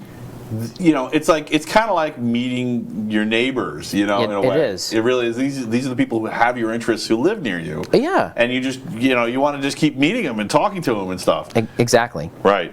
I mean, before then, before I found all these people, I was still doing cool stuff, but I was doing it in a vacuum. I didn't have a community to share with and help and also learn from. And speaking of the vacuum, whatever happened to your Game Boy? You never told me what happened to it. Oh yeah. So it got you into the Raspberry Pi. Did you actually repair it, or? Well, yeah. So it was not repairable. It was obliterated. But I wanted to still put it to use. So the shell ended up getting used. Some parts I took as much of the circuit board as I could. Your Pi Zero look like a Game Boy? Yes. Nice. Yes. So you got it functioning to as far as anyone can tell, it's a Game Boy. Yeah, so it has like a SNES style control, so it has like 4 buttons in the front, and it's got L and R triggers on the back. Had you ever seen that before when you did it? Yeah. So I wasn't like inventing this. There was precedent for this, but still I had to. It's still pretty rare though. Yeah, it was still pretty rare. I had to like make my own PCB. I had to, learn how to program a microcontroller. Now it's different. Now they sell sticker kits. The cheap way is you do it with stickers, right? Like you get more horsepower with your Pep Boy stickers in your car. You get a sticker kit on Amazon and you put it on. You make your console look like a retro console. Totally. Yeah. But that's really awesome. I really love. I was obsessed with Game Boys when I was young. I did not have one.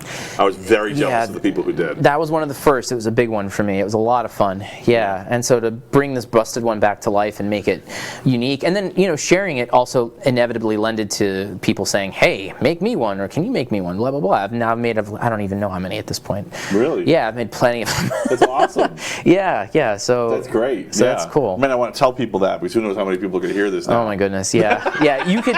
Yeah. I mean, it's a double-edged sword, because like I love doing this kind of work, but then every time I post something new, I get and it's fine, but I get lots of people who have. Well, you know what? Yeah. He really does love this. So when I found you at the expo, you were actually telling people, you were offering to them that you would help them if they had an old console that needed repair. Yeah, absolutely. And I mean, that is just like, at the time I was just like, how is this guy even willing to do that? And now I just see it's just part of who you are. It's part, yeah, exactly. You just love it that much. Yeah, exactly. I mean, it wasn't just small talk. He had a soldering station with all the electronic components. I had all my gear there. Yeah, right next to computer space, and said, "Come on over, and I'll fix your stuff." Yeah, and people brought me, I don't even know how much stuff, like 20 or 30 systems that I fixed over the course of the weekend. It was ridiculous. It was ridiculous.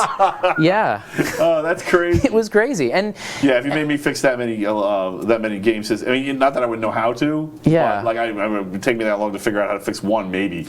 But like, even if you made me do that much, you might have to set up suicide nets outside for me. So it was intense. It was really intense, because but I mean, I did have help. It wasn't by myself, but I was running the show, but yeah, it's not about a business for me or anything like that. It's because I love doing it. I don't care, like I need. Yeah, it's. What's your favorite console to work on? Oh man, that's a tough one. What's the best laid out? What is like, okay, they really thought this through? Yeah. So two of the ones that are, I mean, I don't get to work on them often because they're so damn robust. But like the Nintendo 64 and the original NES. No, okay. Are like, they're tanks. They are so well engineered. God, I see that NES dropped on the floor, thrown, drunken stumbles. Yeah. Just give the cartridge a. And stick it in and it works. Exactly. Yeah, they're extremely robust. Like not only that, they're well labeled. They're documented really well. So they're a pleasure to work on. And I don't work on them often because they don't break too often. Right. Yeah. But I mean, for me, like the kinds of ones that I enjoy are the challenges. Like I mean, I'm totally, fixing them is great no matter what. Mm-hmm. But what I like is being pushed. I don't like just doing the same thing in and out. And so whenever I find something new that's exciting and fun, mm-hmm. I'm all over it. Wow, that's great. Yeah, so I was gonna, I think, segue into this at some point, but one of the nice things about the expo is that segues are stick here. So okay. Yes, yeah, we Isaac started it, and we have we segue often, uh-huh. and actually the best part is it turns out that the owner, the last owner of Segway died when his Segway went off a cliff. That's I kid you not. So yes. Oh man. Fact-checked it. Yes, he fact-checked it. It's true. Wow. Yes. Awesome. So good segue. Keep going. Sure. So one of the things that's great about the expo that for me personally was just meeting all sorts of cool people.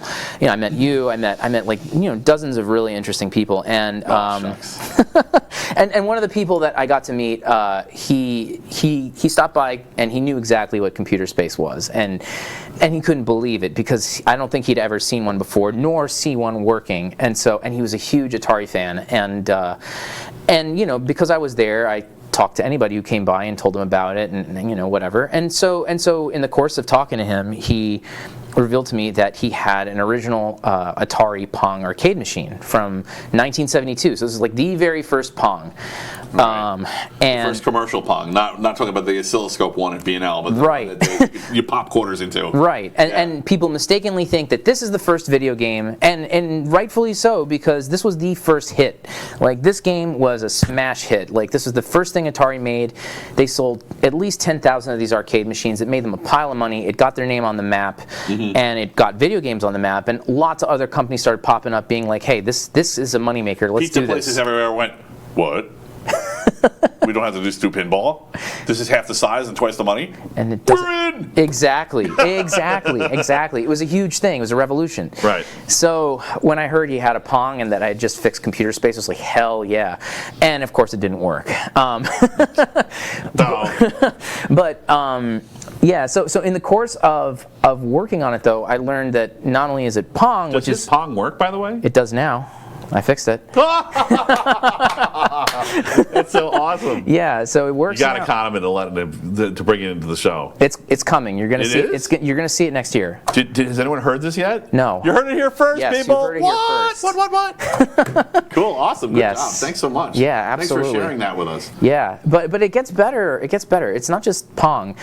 This particular Pong has a story. It is a part of video game history, independent of the fact that it's Pong. Right. Okay, so this thing has had two owners. It has the current owner and another guy. This other guy, his name is David All, and anybody who's in the audience who knows anything about early video gaming history, this guy has a role in that. So he founded a magazine called Creative Computing in the 70s, and I think it went until maybe the 90s. Creative computing, okay. Yeah, so it was one of the very first publications about computers, and it was the first one that was like commercially successful and popular. And so David was at the very forefront of the infancy of the modern era of computing and the infancy of video games. And so he knew about Tennis for Two at Brookhaven Labs. He knew Nolan Bushnell personally, and it was his machine. And the way that he got it was through a lawsuit. So, Speaking of lawyers, continue. yeah. So okay. So when Pong, came out and was a massive success, it was not the first table tennis game. There were Right. others that predated it. I have so many questions. Yeah, keep going. Yeah. Tell this story first, then I'll come back to it. So there was another guy named Ralph Baer, and he created a video game console called the Magnavox Odyssey. It was the very first home console, and this home console had a table tennis game. And as it turns out, Nolan Bushnell went to some kind of tech demo or some kind of thing that Magnavox was hosting before the release of the Odyssey, and he saw this table tennis. And so when he founded his company, he hired this new engineer called Al Alcorn, and he said, as a training assignment, make me a table tennis game. This guy made Pong, and it was so good, they were like, we're going to commercialize this, we're going to make this into a product. And so as soon as this thing became a smash hit, Ralph Baer and Magnavox were like, F you, we're suing you, you're infringing on our copyright. And so there was a big lawsuit related to this, and so Nolan Bushnell basically hired this guy David All to be a court-appointed expert witness in this case to say that, look, neither of these companies have created these table tennis games. There's a precedent all the way back in the late 50s. This guy Wally Higginbotham at Brookhaven Labs made Tennis for Two, this oscilloscope-based game, which is the same idea.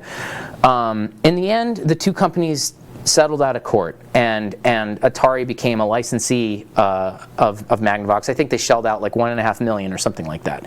And at the time when all this got settled, Nolan Bushnell and Atari were tight on cash. And so instead of paying David with money, they paid him with a Pong machine, this Pong machine.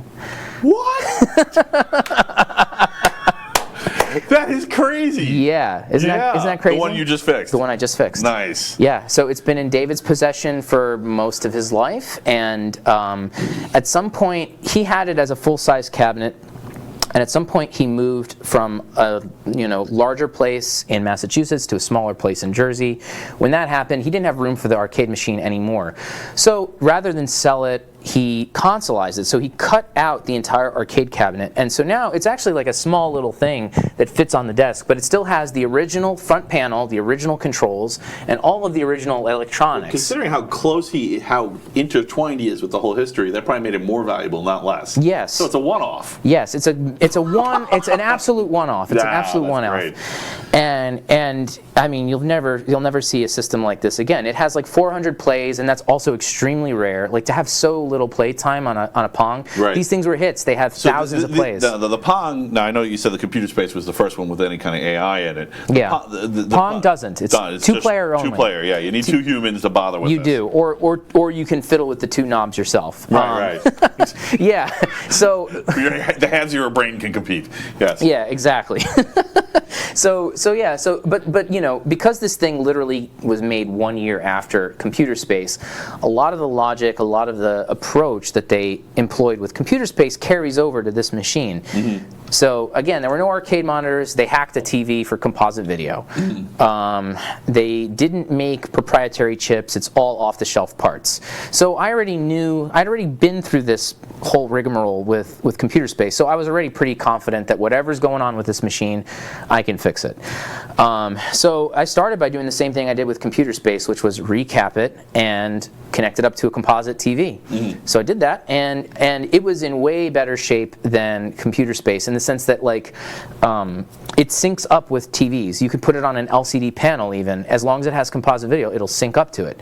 It's not the sync signal for Computer Space is particular, so you need a specific TV. Pong doesn't care. If it's a normal TV that takes a 60 hertz interlaced display, mm-hmm. it'll take it. Right. So at the beginning I already knew it was that 30 frames per second was already a standard. Yes. Long into the early days of TV. So. Exactly. Yeah. So already I could visualize my game, and I could tell it had problems, but they weren't major. So it had like a perfectly working demo mode, which is when it shows the scores and the ball just bounces around and there are no paddles. That's how the game is until you throw in a quarter. Once you throw in a quarter, the scores reset, the paddles show up, and mm-hmm. then it serves to one player or the other at random. Okay. Yeah. So I rigged up a button to simulate coin presses, and I'd press the button, nothing would happen, and I was like, shit, okay, so there's something wrong. So thankfully, Pong's schematics are better, but they're still not great. Right. They're not written on a napkin. At least they're on paper. Yeah, exactly. So it's the symbols are a little more consistent. Yeah, there aren't random chunks of the circuit that do nothing like there are with Computer Space. Right. But it's still, it's not. But it's at least a better documented machine. And so I was able to figure out, what part of the circuit runs the coin slot, what part of the circuit runs, and what I figured out is that there's this one chip that sends something called \attract, end attract, to multiple parts of the board. And so basically the game has two states. It has a track mode state and a game mode state. Oh, right. And so track being like a marketing term. Yeah. A track mode meaning like the ball bouncing around state of the game. Ooh, pretty, but what is that? What is that? Let me investigate. Let me put in a quarter. It's so weird thinking about being enticed by a pixel moving around the screen now. But yeah, I mean at the time it was. What? I mean,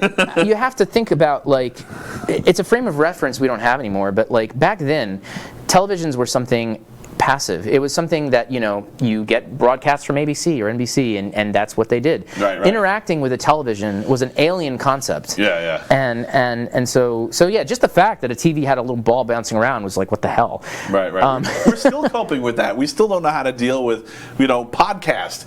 Yeah, not really. It's kind of an individual stream to everybody's, computer, and absolutely, our language is still hamstrung from that mentality. Still, after 40 years of video games. Yes. Is it 40 years of video games? It's 50 years of video games, just about. Oh my God, 50 years of video games. And we're still saying, everything's cast. It's not a cast. No, it's not. It's not. Yeah. No. So and by the way, ask questions. If you have any, I can't believe you don't have questions. Ask questions, okay? And text me if you need to, or you can go on Facebook. Sorry, go ahead. No, sure. All right. So I figured out, okay, it's not sending that end attract mode signal to all the chips to start the damn game. So using a logic probe, I was able to kind of work my way backwards from the coin slot to a specific chip which sends that end attract pulse, and it's supposed to go from a low state to a high state to start the game, and I'd throw in a quarter and it just never would, even though everything leading up to that point was working correctly. So, and thankfully, just like computer space, it's all off-the-shelf parts. I can just go to a Micro Center or whatever and buy the chip. So I just desoldered that chip, put in a modern one. That was it. Came right up. Nice. Yeah. Awesome. Yeah. So it just burned out. Yeah, it was just one chip. I mean, I was lucky. It was a very simple. I mean, finding it was hard, but the problem was simple.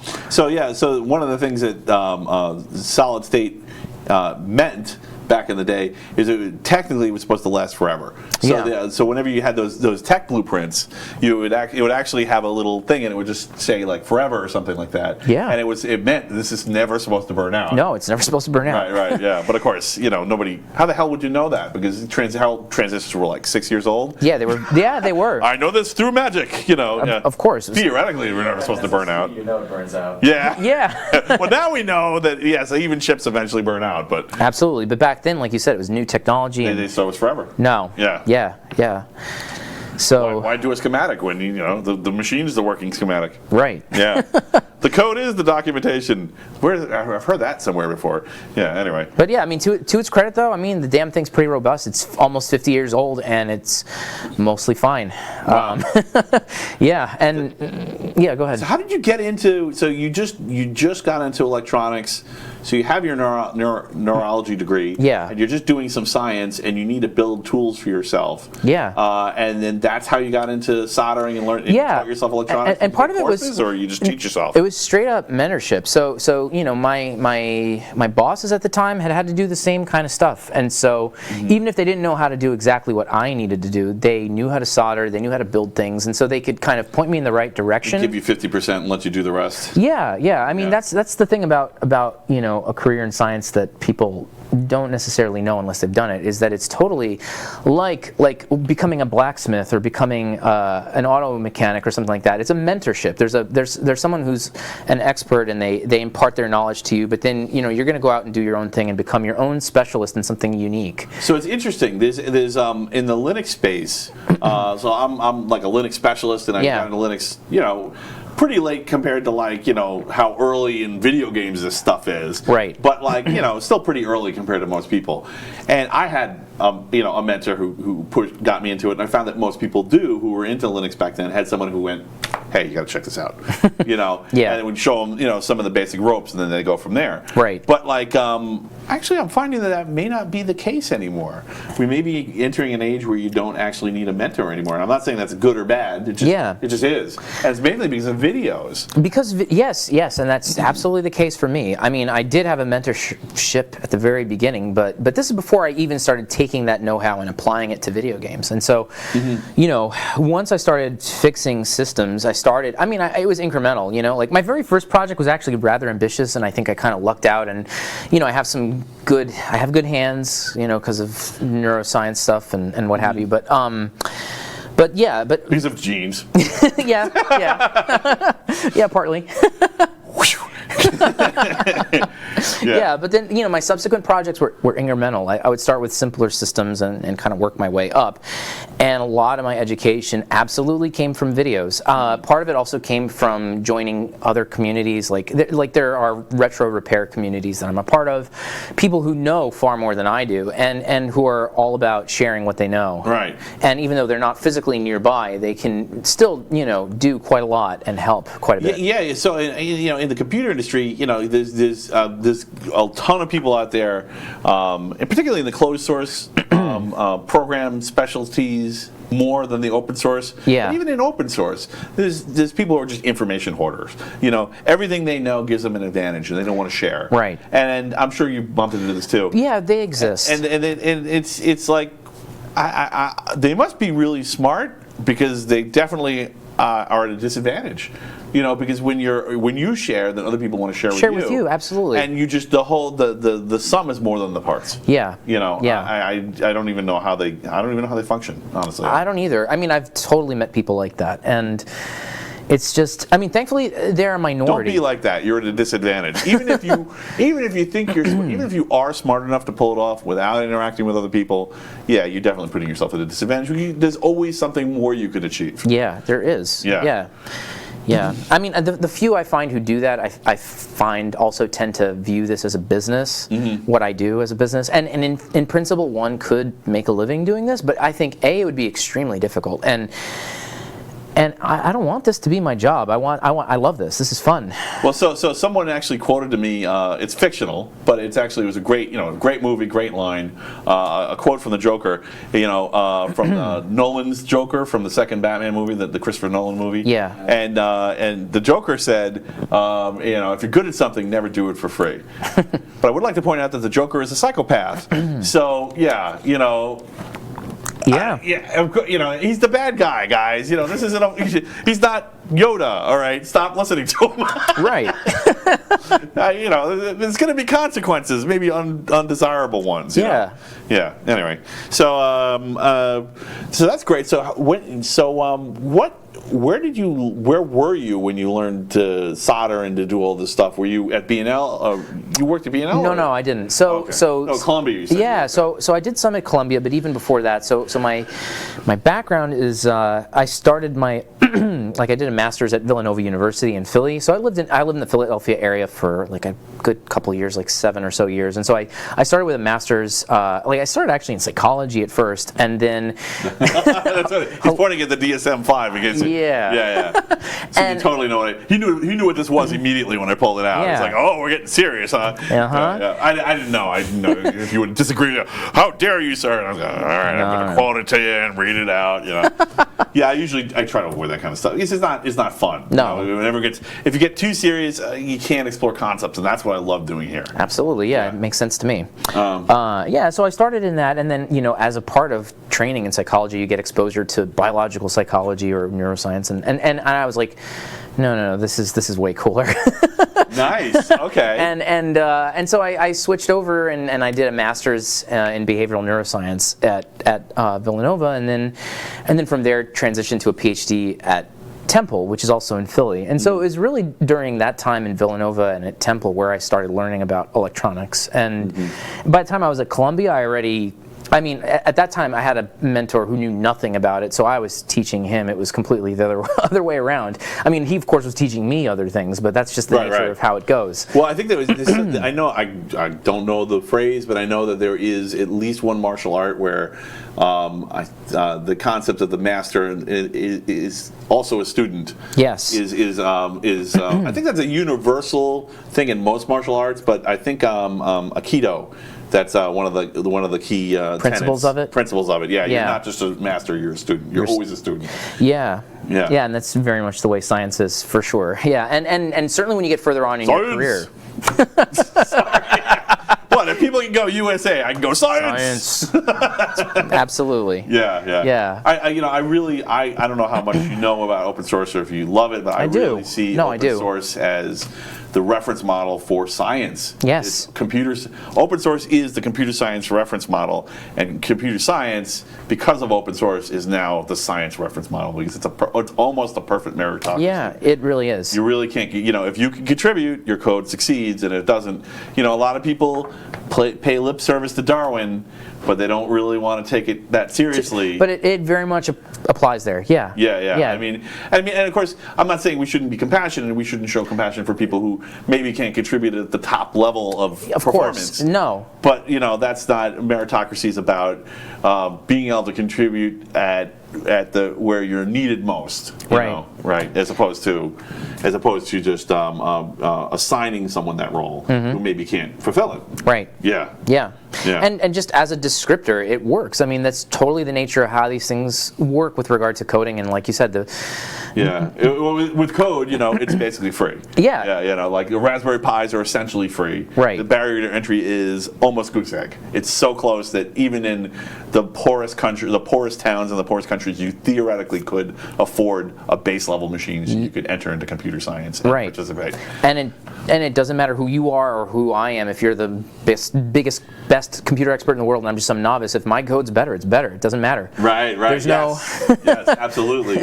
And there's a few kernel hackers who came up that way, who just wrote something and and they're like, hey, what do you think about this? And they're like, that's better. How'd you do that? Yeah. Because and it's not that like, and in fairness to the academic environment, because you might be tempted to go, oh, well, we don't need schools then. More than half of the Linux kernel hacking community is PhD computer scientists. Yeah, absolutely. It's not like. But there's also people who are nobodies. Yes. Who are just brilliant. Yeah. And they just have the natural knack for it, and they're accepted as well. Right. They're considered equals or peers. Right.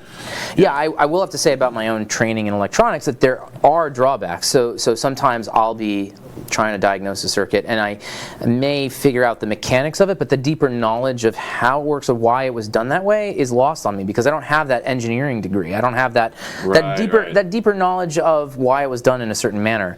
I might pick it up later. It's all about heat. Yeah, I know. Yeah, I know that's a lot of things. It's kind of a joke in the industry, right?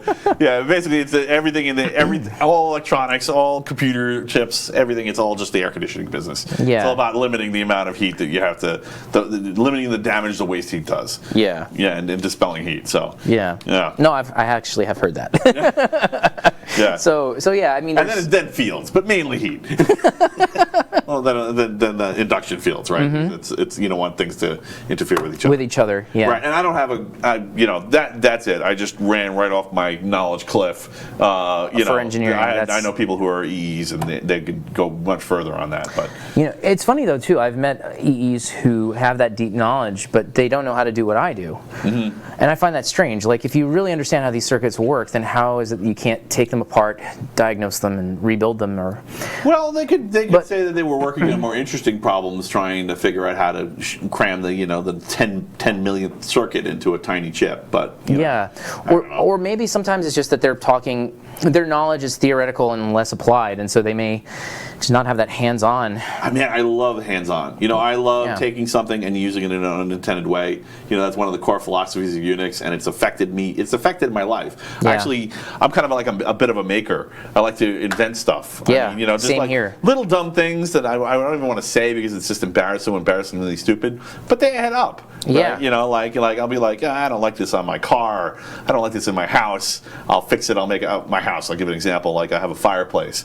and it just I was like, the fireplace, you run the fireplace and it's very inefficient. I'm like, let's make it more efficient. So I go out and I find a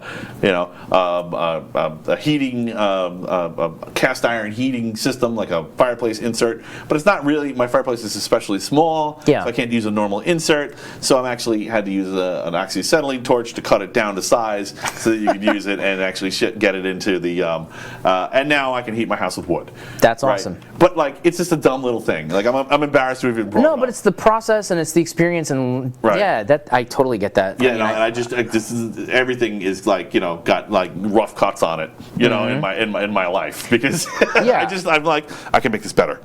Yeah, but if you had to do it again, you'd do it better. You'd find a way to engineer it better. And, I can make it work. I can't always make it pretty, but I can always make it work.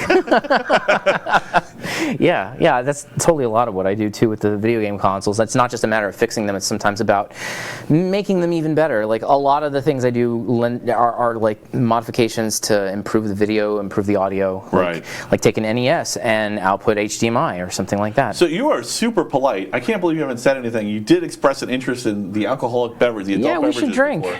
Yeah, let's drink. Fair enough. All right. So I'll let you pour it. Why not? All right. So you want this one too? Yeah, good. All right. Great. Excellent. So. I was just getting carried away because, No. Well, it's funny. It's the same shtick I do every week, but it works every week because it is. What time is it? It is. We've been doing this for 2 hours. Is that right? 2 hours? It feels like half an hour. I know, right? We have so many things we want to. You have to come back on the show. Sure. You're going to come back next week for the panel, right? Yeah, I'll come back. All right, great. All right, excellent. Fun facts? What's up? What's the fun? Tomorrow is the Area 51 raid. Oh, wow. Oh wow! I didn't. Are they? Well, the owner of the idea, or the original owner anyway. He went to make a concert and he bailed out last second, Oh, saying wow. that he felt that it would become a fire festival. Right. So what? So I've spoken to people who are there right now. They said What? basically. Really? What? Our engineers in touch with people on site. Continue. Okay. They basically said that there's essentially a handful of people there rather than like a huge crowd of a million people, Right. which is to be expected. Excellent. That's freaking awesome. But you know what? Those are the best people, The meme died, and there's nothing or there. at least the most interested. Yeah. The meme's dead. Nothing's there, Nothing. so they're just kind of there for no reason. For nothing. They're just in the Nevada desert. They're not going to have a rave or any concert because that's not happening anymore. Right. All right. So- Just camping out in the desert. They're just going to then. sit there, probably do some opioids, and get smashed. They'll see some aliens one way or another. Well, so. it would be interesting though if the aliens were like, fuck it, why not? And that's first contact. Yeah, there They're we like, go. hey guys, what's up? It's real. Meanwhile, the Navy's telling us it is real. So what am I supposed to think? yeah, I guess awesome. I wonder. The timing on that is really strange. I have to wonder about the Navy coming clean about there being UFOs, right? Because that again makes them look weak. The full spectrum dominance has been their thing. their mode for decades. Yeah. And for them to admit they don't have it anymore is the little timing odd. with the Area 51 raid is suspect. Yeah. I mean, they must be like, okay, this is getting to be a problem for us. So maybe it served its purpose, even if no one showed up. Yeah. Cool. So this whole line of questioning. Cheers, by the way. Yeah. Cheers. Cheers to the future of video games. Absolutely. And aliens. And we might be in it. The question is, are we? There's two questions I can do. Actually, this is kind of the more interesting one. Are we in a simulation? Yeah. Right. Video games seem like inevitable in hindsight, Yeah. right? And I mean, they're already photorealistic. They are. On the most modern machines with the most modern games. Yeah. Like you really can't. I mean, when I played Drake, the latest version of Drake Uncharted, I was just like, what? Oh yeah, on yeah. PS4. That was a phenomenal game, and you're right. The realism in there was pretty. It was disturbing. It was Yeah. it actually affected my brain a little, like. And I have a PS4 VR system. Oh, you at do? home. Yeah. Yeah. So I mean, I've done VR. So it wasn't the VR aspect. It's just when it's No. so realistic, it affects Yeah, just the way on you're a- thinking about it. I know exactly what you mean. Yeah. Right. I mean, you're really immersed in it, and so like. I mean, we're just dealing with the technologies of neurology and interfacing with the brain without any latency or lag. Yeah, and just tricking the brain into thinking that it's Do you see real. that happening, or Yeah, it's absolutely going to Alright, so happen. we're in a and simulation already. Yeah, maybe we are. we might be, right? I mean, how would we tell? Yeah. Right. I mean, if you have a day full of synchronicities, you're like, really? A lot of people. Well, there's a lot of It's like kind of like this social, like almost movement or reaction to sequential synchronicities. Like the reaction that most people have is my phone is spying on me. Yeah. But everyone's had one of those days, one of those my phone is spying on me days. Sure. Absolutely, And yeah. maybe it wasn't spying on you. Maybe it's just really a large series of coincidences that are extremely unlikely. Yeah, and our brains are engineered so that we don't buy into tons of coincidences. We buy into that's something. Right. That's Yeah. a pattern. Yeah. Yeah, that's a product of our evolution. It's Yeah. I really think that's what. Do you think that that's what makes humans special, or that we're capable of doing that kind of pattern recognition? Yeah, it's our ability to be self-reflective, to have consciousness, the fact that we have this neural network that's so massive and so complex that it can have self-awareness, and that we probably, at least on this planet, are unique in that respect. So, sorry, go ahead, Steve. I didn't say anything. Oh, okay, sorry. I thought he said something. Yeah. Whoa, weird, man. Synchronicity. So it's kind of like, it's almost like the AI question, legit artificial intelligence. Everything we've seen so far isn't really AI. We call it AI, but it really isn't. It's mostly machine learning. It's mostly machine learning. Just throwing piles of code at piles of examples and coming up with something that no one understands and can't do anything else. Right. Yeah, I mean, it almost seems like the neural interface and the artificial intelligence question are very similar. They are similar, and It's also equally hard to define in a human being, even though we all, at least most of us, agree that we have consciousness and awareness. We can't operationally define consciousness. Speak for yourself, sir. I am pre-programmed for success. When never mind. I can't go anywhere good with that. So it's an interesting problem. So where do you think the key to AI is? I mean, you must have wanted to work in this. Yeah. It seems like the perfect crossover for your background and what you're actually doing for fun. Yeah, it's a good crossover. Yeah, So sorry. State the question again. Have you been doing any work in AI, and are you considering it? I've considered it, but I've never done it. But yeah, I think you're right that my experience with neuroscience could lend itself well to that because there's a lot of else. You can definitely understand the gamer. Yes. Right. Yeah. I mean, the interactor. The victim. Whatever. Yeah. Depends on what mode it's in. Whether they hit the singularity or not. Right. When you talk about singularity is when the machine when a artificial intelligence is smarter than the smartest person on Earth and just starts to run away from us. Right. Runaway is a familiar topic in electronics. So it is. Yeah. I think there are definitely a lot of parallels between what I do as a neuroscientist, like in the sense that I'm thinking about brain pathways in terms of circuits. I'm thinking about circuits in terms of circuits. But there are some interesting differences which I can kind of talk about. Sure. So when I'm talking about the behavior of a machine, whether it's machine learning or AI or what have you, it's all pure electrical. It's all electrical. And when I'm talking about you or me or any organism, it's not just electrical; it's chemical. Right. It's a mixture of the two. People are extremely are chemistry baths. Yeah. Sometimes literally, where just very much the chemical that affects how we think is present in our entire bloodstream. Yeah, like a hormone, for example, is that. But even if you're talking about two neurons talking to each other, so when a neuron, and I don't know if I need to go this basic, but I might as well. So let's assume. Yeah, sure. When one neuron needs to talk to another, it starts as an electrical signal and it propagates down the cell, and then it gets to this little kind of imagine like an octopus, like a little tentacle, and there's a little button at the end that has these little pods that can release chemicals called neurotransmitters, and the neighboring cell will have receptors that pick up those chemicals, and those chemicals can either excite it or inhibit it or modulate its activity in some kind of way, and that's how cells talk to each other. And then of course internally there's tons of chemical processes that cascade and lead to this kind of communication. And so the thing that's different about chemistry versus something electrical is that there's a big part of it that's purely random, that has nothing to do with whether it's deliberate or coincidental. So, molecules are not intelligent. They don't have a purpose. They go where they go. And biological systems get around this problem by flooding the zone with chemicals. So if one neuron wants to talk to another, it's not a simple matter of sending one chemical over. It doesn't send one molecule from one cell to the next. No, it floods the zone. It just bathes the other guy in a ton of transmitter to communicate.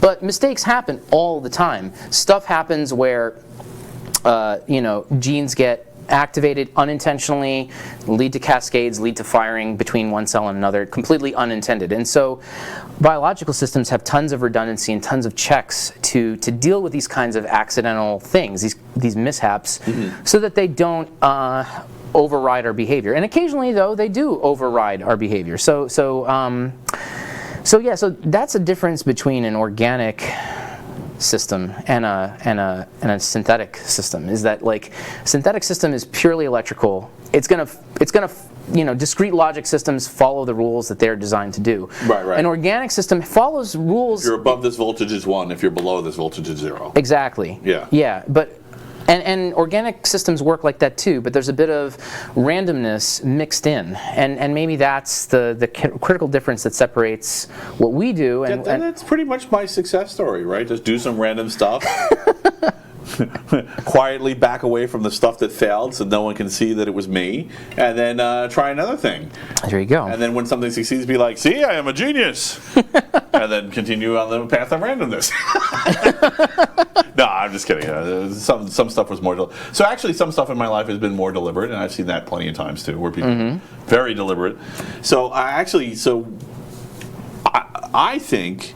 And please, you can feel free to chime in. So I mentioned I have a novel scientific theory offline. Yeah. I call it Civ gene, or the civilization gene. And the idea is that one of the last evolutionary steps into what we think of as modern civilization is that was the birth of the conscience. And of course, this is not, and actually what it is it's psychopathy is the absence of the civilization gene. Right. So, I mean, so have you found anything, I don't know how much you studied psychopaths or looked into them when you were... To some extent, yeah, a little bit. So you understand that, like, effectively the rule of thumb is if they have a conscience, you're not a psychopath. Right, that's just a defining part of having that condition is that you don't. Right, you don't. So, and so I see a lot of the attributes of, the social attributes of psychopaths and how they react with their environment in the animal kingdom, right? We project a lot of stuff on animals that's not really there. Yeah. My favorite example of this is, every once in a while someone will get wind of my Civ gene stuff and they'll be like, oh, we have clearly animals have a conscience because blah blah blah, and 9 times out of 10 it's because a human is interacting with both animals and has somehow inadvertently trained one of them to do the thing that they're doing with the other animal. Yeah, it's a hard thing to find because A, it's a human-defined construct for one. Yeah, of course. B, well, specifically, I think that what the conscience is a risk engine. And I think what it is our subconscious, or our imagination, or our conscience, that thing that grinds away at night and makes our dreams, is really a database that it's a back-end relational database that forms a risk engine. So in other words, it's emotional metadata. And what happens is the emotions that you could probably tell me which chemicals this was that did this in the brain, but that essentially our emotions are stored with our memories. Yeah. And we can reference our memories in 2 ways. One is which is through the common neural pathways that we talk about a lot, and the other one is through by grouping them by emotion. yeah, emotion And that's actually how we're is... able to pick up risk like this, and that's what makes our conscience a risk engine and makes us different than other animals. Yeah. Also, I mean, there's lots of other things that make us different. We're pink and hairless, and Yeah, sure. we walk upright. We argue with each other and lie a lot. But this, this is also one of the things. This was one of the last things that we did. Yeah, I think it's one of the things that other apes. really distinguishes us from other organisms. And you can find things that are somewhat like conscience, or you could operationally define as conscience in other organisms, but it's going to be a short list because there's a lot of preconditions. I mean, Right. So usually what people do is they hit me back with, they go, oh, okay, well, what about bees, or what about ants, or what about naked mole rats? And of course the answer is they're family. yeah, no, Right, most and there are extended tribe structures with monkeys and such, but of course, anyway, I'm not trying to prove this. This would be ridiculous for me to try to prove this to you. No. I think the conscience is a risk engine, and I think I just wanted to put that out there, and if you ever want to take a look at my stuff and tell me I'm wrong, I'd welcome sure, it. I'll take a look at it. Yeah. I mean, you're not wrong about the fact that tying emotions to memory makes memories far more potent, more significant, more powerful. That's absolutely the case. That's my Do you know the hair MRI tests? The ones I'm talking about. So the hair did this experiment where he would. Have a person read a list of words, and some of the words would be bedroom, or carpet, or cloud, and then one would be fuck. and when they read that word, most people, their brains light up like Christmas trees. Yeah. And I saw that and I said, oh, that's a wild card search. And the reason I said that is because when psychopaths read it, their brains don't light up like Christmas trees. Interesting. Yeah. Very cool. Yeah. Makes sense. Yeah. Makes sense. Yeah, so I mean, I don't know. I'm hopeful that this is and this is one of the reasons, and this led me down this. This is where this MIT thing came from with Richard Stallman. So you're probably like, where the fuck did that come from? It was interesting. Yeah. I mean, it's a new take, right? Yeah. So this is why I had this. I kind of went down this winding road, and eventually I got to the point where I realized, oh, psychopaths don't want us to murder them in a witch hunt. No, they right? don't. Yeah, and well, yeah, sure, they don't have a conscience. They're not always useless. In fact, sometimes they're extremely good at something. Yes, they can be. Yeah. Yeah. Yeah. So maybe if we stop trying to kill them, maybe they'll work with us and be more willing to come out and say, hey, I'm a psychopath. Right. Right. So the only person I know that's done that who's really far along in the white collar world is James Fallon, who also happens to be a neuroscientist and diagnosed himself when he saw his own MRI and said, oh, that's a psychopath, and then took his thumb off and realized it was him. Yeah. Took his thumb off the name and realized it was him. Right. And he's very underreported, but, you know. Anyway, I just thought I'd throw that all out there. So Yeah. the tie-in for artificial intelligence is the Microsoft. I don't think I put it in my long-term list. There was a name for it. Microsoft had an artificial intelligence that they put out on the net. Okay. And then people started interacting with it and became a horrible bigot within a few days. And when I saw that, I went, "Oh, it doesn't have a conscience. Of course, that's what a psychopath would do." Right. You know, that's what I saw. No one else. You know, but I think that's actually what. It's called Zoe. No, Tay. I'm sorry. Tay, yes, right. Tay. Because there was a singer that was going to sue them because that's her nickname. Oh, that's kind of funny too. Right.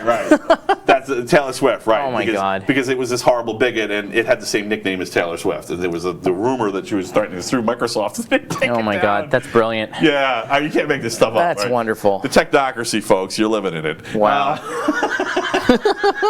So, when I saw that, I'm like, oh, it doesn't have a conscience. That's why it happened. Yes, please. You got it. All right. So, I think that that's what's really missing in the artificial intelligence world. Not that I'm trying to encourage people to build Skynet. No. Oh, that reminds me. So this all ties back. Sounds crazy, right? I'm like the. You need a chalkboard with lots of. I'm like Booger in that famous meme picture with all the strings going between the articles. Exactly. But it ties back to aliens and the UFOs and the idea that if there is intelligent life out there and faster than light travel is possible, that there's a pretty good shot that they're here already. You know, same concept when, you know, computers were fast enough to support. Now, please, if this is wrong, this is the perfect time to hear it. Sure. That computers are really fast enough for the first time to support human level computational power, like the human mind level computational power, in about 2014 or so. So you could argue it was 2005, you could argue it was 2020, but somewhere in there, based on Moore's law, we were going to hit the same level of computational power as a human. As a computer, right? So theoretically, if you had like a compute cluster, which I'm sure you're familiar with, right? Yeah. Right. Anytime you get any kind of embarrassingly parallel computational problem, right, you want to put it to a cluster because it happens faster. Right. And you get the result faster. Yes. And that there's a 50-50 shot that AI wasn't really that hard to code, it just needed a fast enough computer. And that someone inadvertently created a singularity and it's already loose. Okay. Yeah, right? Because how would we know? We wouldn't be smart enough to spot it. I mean, we might get lucky. Yeah. But it might make a mistake and we'd get lucky. But yeah, I mean, if it was smarter than us, theoretically, it could be hiding on the internet already. You know, in a but million, it's kind in a million, of like Trojan miners. Right. Breaking into people's cryptocurrency miners, and we'd never know it was actually the singularity. But in some way, it's like an unfalsifiable thing. You can't. Of course, yeah. It's terrible science. Yeah. You know, but it's interesting. It is interesting. It's not that it could be wrong either. It's possible. It is possible. Yeah. Yeah. Science doesn't disprove the stuff at the periphery, it just ignores it. Right. Yeah. Most people don't get that. They're like, but science! But no, science just ignores that. It doesn't care about that. Because it's not within its domain. It can't be. It doesn't fit within the rule set of science. Right. Because when you get into that mentality, you get into where you stop looking at the periphery, and you don't learn anything new when you stare at the mean. You have to look at the periphery if you want. Right. Because sometimes it's error, but once in a while, it's something new. Yes. Yeah. I love the periphery. Thank you. I want to hug the periphery. Anyway, so. Anyway, any thoughts on that whole mess, that hot mess I just threw in your lap? That's going to be tough to unpack. I could have done that in a more organized way, but it just seemed like I wanted to tie it into our conversation. Yeah, I'm thinking about it.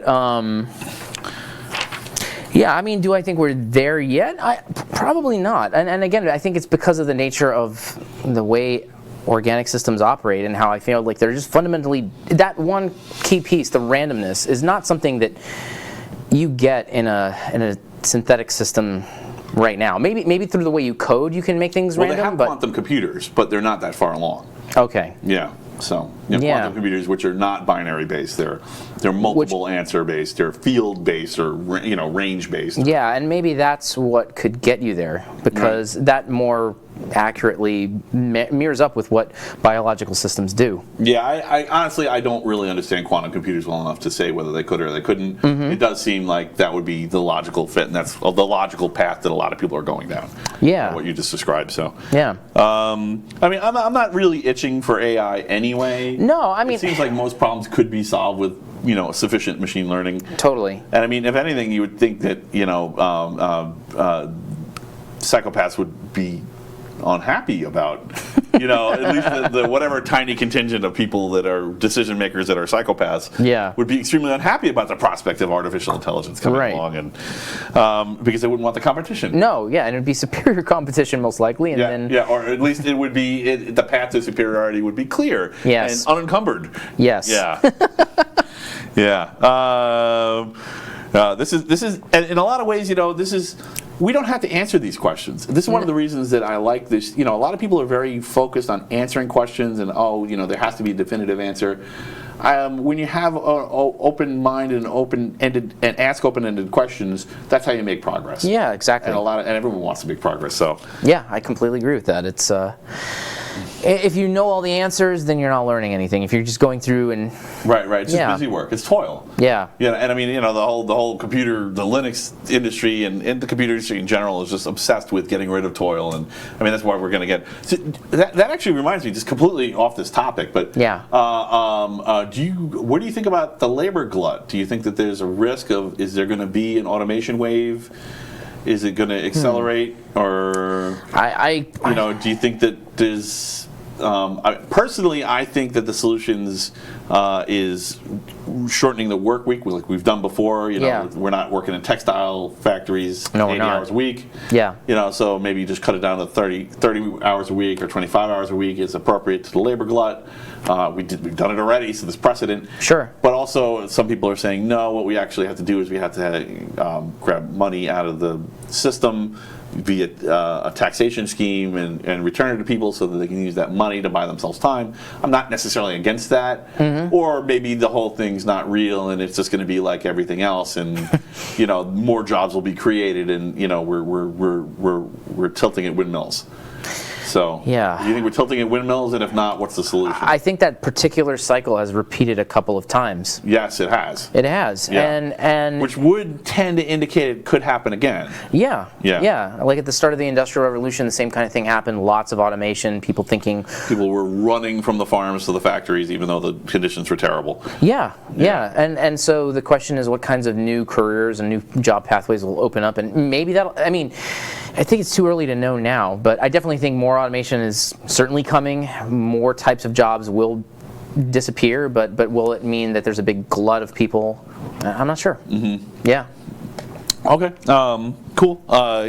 Yeah, that's you're sufficiently educated. There aren't answers to every question. Well, no, some people don't know that. Some people think they have to answer every question, and that's perfect. Of course. Yeah.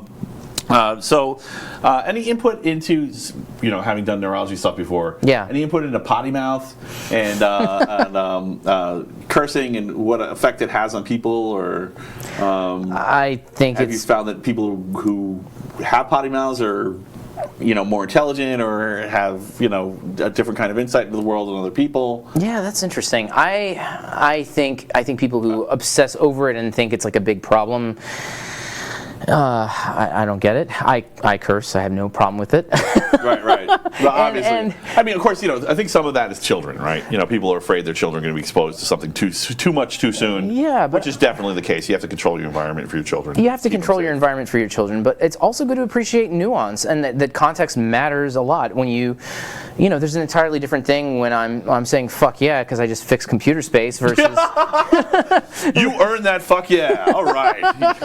Yes. versus like using that word in a different kind of context where I'm insulting someone. Right. And being able to appreciate nuance like that is absolutely critical if you are a smarter person, if you're intellectually curious, if you're trying to develop yourself that way. And so yeah, I find that a lot of people who I would consider intelligent and they approach cursing in that kind of way. People who moralize about it and focus on it, obsess about it, I don't tend to find. Right. Yeah. Well, language is shifting faster every year now too. So yeah, that's true. Also, this is one of the things I put in the list. Actually, I don't know if I didn't circle this one. I had this concept of the complexity horizon, where literally concepts are moving faster than the words we have to describe them.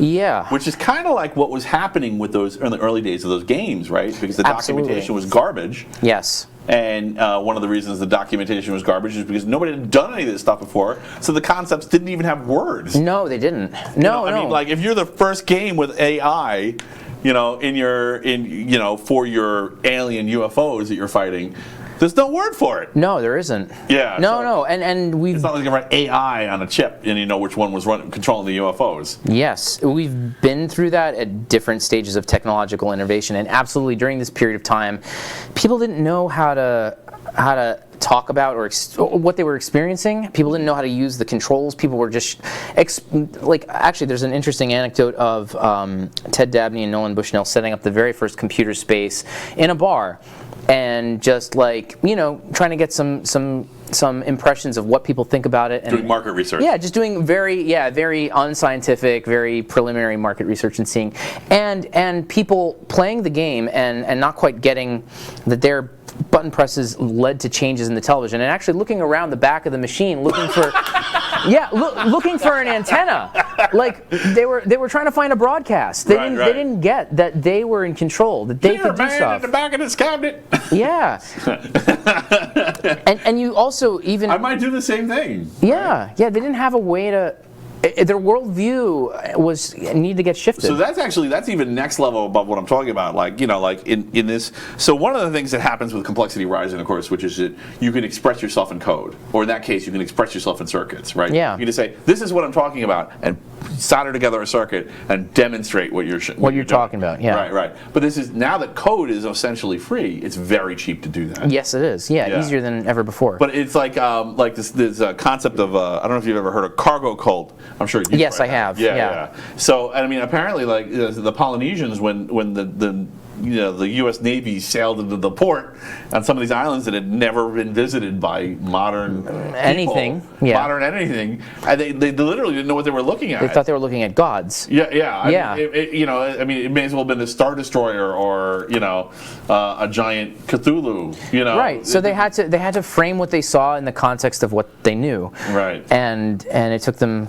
years, or maybe I'm not even sure to what extent that still exists. But, right. But they literally were building wooden airplanes, and they would have their shaman come and bless it, thinking that it would fly off the top of the mountain. Right. Like no engine or anything, just a facade of an airplane. Of an airplane. Yeah. It'd be like if I said, "Look, I built a computer space too," and I just presented you with a banana. Right. Exactly. Right. Exactly. I mean, it doesn't even just extend to just common average Joes who are playing the game. It even extended to the creators of the game itself. Mm-hmm. Like the way when you read the service manual for something like computer space, the way they talked about it was just odd in terms of the way that we normally think of things. Like the logic boards, they were talking about it, they called it the brain box in quotations. That's what they called. Yeah. So 70s. I know. Oh, don't spill anything on the brain box. Don't make the brain box angry. Yeah, they had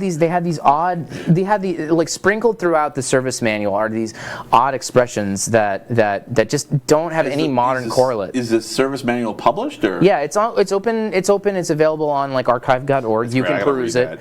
You can read it, and there's just all sorts of oddities like this that. I think I'm gonna pick an oddity and just start using it all the time because that's really good. The brain box. Maybe brain box. That's really great. Yeah. It's funny. Right. We need a brain box on the show. Cool. So so it's kind of an interesting on the one hand, you have the kind of that complexity horizon where people are just technology is advancing faster than people can come up with Can words catch for up it. with it, yeah. Right, but on the other hand, you also have people who are like, who was it? I forget who it was. I put it in here. Was it? Oh no, I didn't put it in here. Yes, I did. Yes.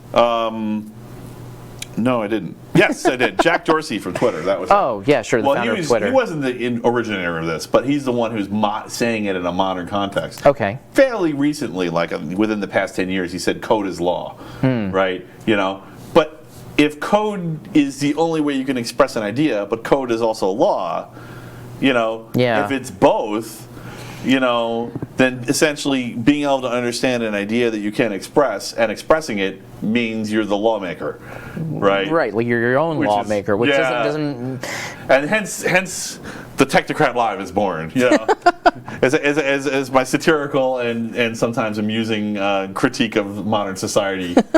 You know, I needed a word for it, so now Right. it's the Technocrat Live, right? there you go. Yeah. That's crazy. Yeah, crazy, right? So I'm kind of curious, what are you into pop culture-wise? What kind of shows are you into? Do you have favorite movies? Yeah, so Everybody's got one. man, that's a tough one for me. So, I mean, I honestly don't watch television anymore. Really? I really don't. And it's not because I don't... Netflix, YouTube, something. It's got to be I watch a ton of YouTube, but it's all didactic stuff. It's all about... It's all how-to. It's all about teaching myself more stuff. It's all about just finding new projects, finding new ideas. 2/3 of mine is didactic stuff. It's just me consuming new ideas and implementing them. And so I'm a big fan of others who are more talented than I am and who do all sorts of stuff like that and share their work. Hey, And so there's no Renaissance man. We can't do it all. No. That's something you always need to learn when you're doing stuff like I do, is that as good as you are, there's always somebody better than you, and you should always, appreciate that and learn from them and try to make yourself better. Or just challenge them and insult them and try to get them to fight you. And then, no, I'm just kidding. Don't do that, please. That's a joke. So It's a wine, people. It's a wine talking. that's right. The wine's making me whine. But yeah, so I mean, yeah, go ahead. No. I mean, this is not like, how about old sci-fi? Were there books? Yeah, so old sci-fi. I mean, I read a ton of that as a kid. I was. Who's your favorite author? Oh man, I mean, it's not sci-fi. I mean, I read a lot of Carl Sagan when I was a kid. Nice. A ton of Carl Sagan. I mean, of course, I'm a fan of all the huge things like Star Wars and Star Well, Trek. I and all have. that. So some people are like that. Some people in the tech industry. I consume a lot of sci-fi. I consume a lot of pop culture. Yeah. But also at the same time, I kind of have an artistic streak too, where it's more like an interpretation and whatnot. Yeah. But I have friends who just read manuals. They don't know fiction. No fiction at all. No fiction at all. Everything's nonfiction. Yeah. And in particular, technical nonfiction. Okay. Yeah. So that's not weird. No. Yeah, maybe it's weird if you're not in part of the technocracy, but it's definitely not. It's not strange. So, how about what do you think about game reward structure? Yeah, that's very interesting stuff. So, what do you think is good, bad, and what's your favorite? Yeah, so I'm going to go back to neuroscience for a little bit, because one of the things that was a real focus of my training and my education was, well, one was the neurobiology of learning and memory, and the second thing was addiction. So I was really interested in, and my whole dissertation and a lot of my work was focused on context-dependent learning and how that can play a role in addiction, and basically trying to understand the neural substrates of addiction. And so people... I have to fact check something, so keep going. Yeah, sure. So a lot of stuff that goes on in gaming can be understood in that language of addiction, where basically you're trying to get the player to continue to do something over and over again, like microtransactions, like you get some kind of bonus, you get some kind of reward, something like this that continues play, that continues activity. What does that do to the brain? Well, that's an interesting question too. We can come back to it if you No. That was kind of where I was segueing to anyway. So interestingly enough, drugs of abuse and a whole slew of things that we find enjoyable or pleasurable, and that can include video games, that can include things like certainly drugs of abuse, sex, you name it. A whole bunch of stuff that we find pleasing activates this part of the brain called the nucleus accumbens.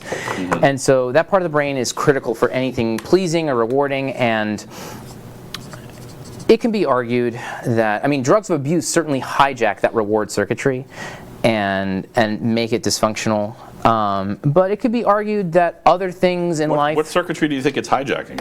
Well, drugs of abuse hijack all sorts of circuitry. Reward is a big part, but it's not the only thing. But things that are arguably addictive, like video games or like food or sex or something like that, also can have similar effects. Sorry. Just bringing the rest of everyone else in. Yeah, exactly. Yeah. Do I think one can get addicted to those things? Possibly. I mean, that's a bit of a philosophical question as much as it is a scientific question. Is there neurological overlap? Absolutely. There is no doubt that there is neurological overlap. For sure. There's official. I'm sure I could find it in here. Yeah. This is just for reference. This is like the psychology handbook. If something's official, it's in here. Right. This is the kind of thing that schools or courts use to define whether somebody's insane or whether somebody's has a mental illness of any kind. Has a mental illness or had an appropriate reaction to things. It's considered they do this specifically so that everybody can have a debate and be kind of on the same page, because the brain is so complex and behavior is so complex, it's really hard to do that. Yeah, to try to create a unified standard for everything. Right. So at least everyone's using the same language and they're not all over the place. And, exactly. Psychopath doesn't mean 20 different things. Right. Absolutely. Yeah. So continue. Yeah, sure. So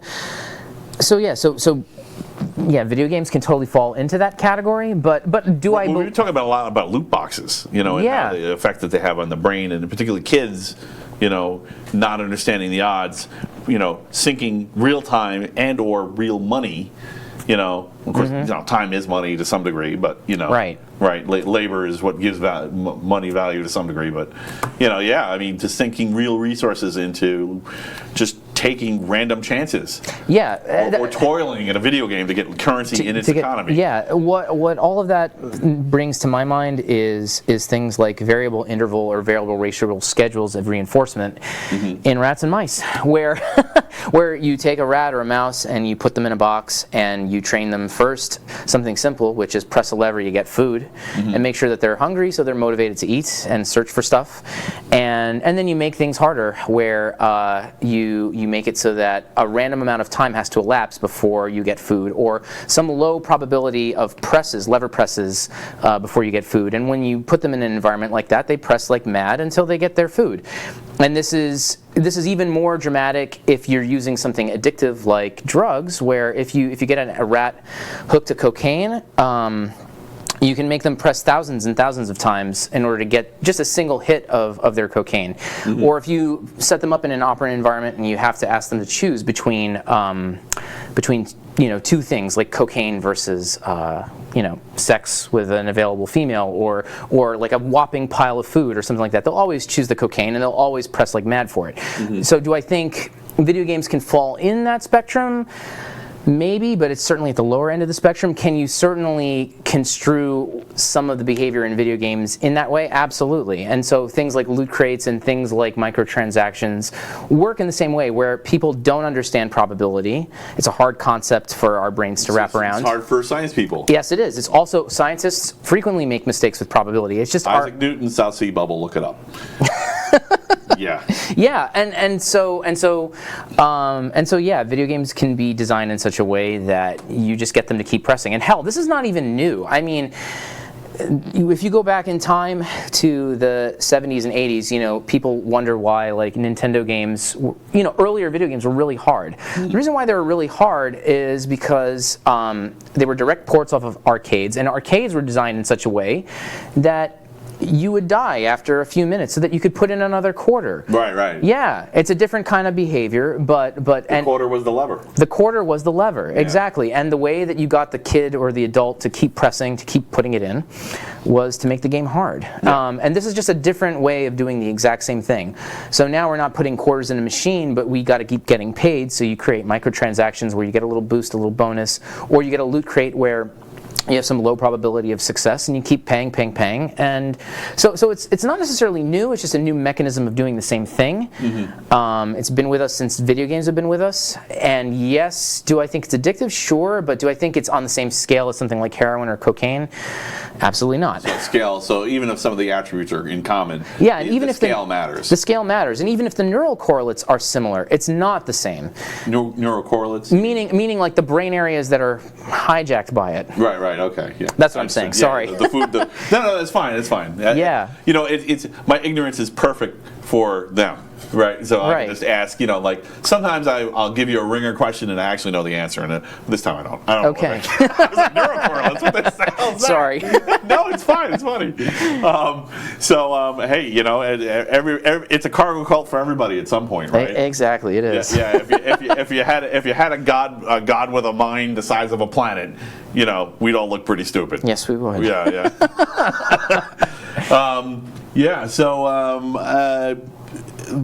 I forget the name of the guy, but I saw a really great thing, and it actually really struck me, and I even wrote an article on it, a blog post on it. Yeah. And this idea that the opposite of addiction is connection. Have you heard that? What do you think about it? The opposite of addiction is connection. Because it seems like connection uses at least some of the same neural pathways and create some of the same chemical reactions in the brain.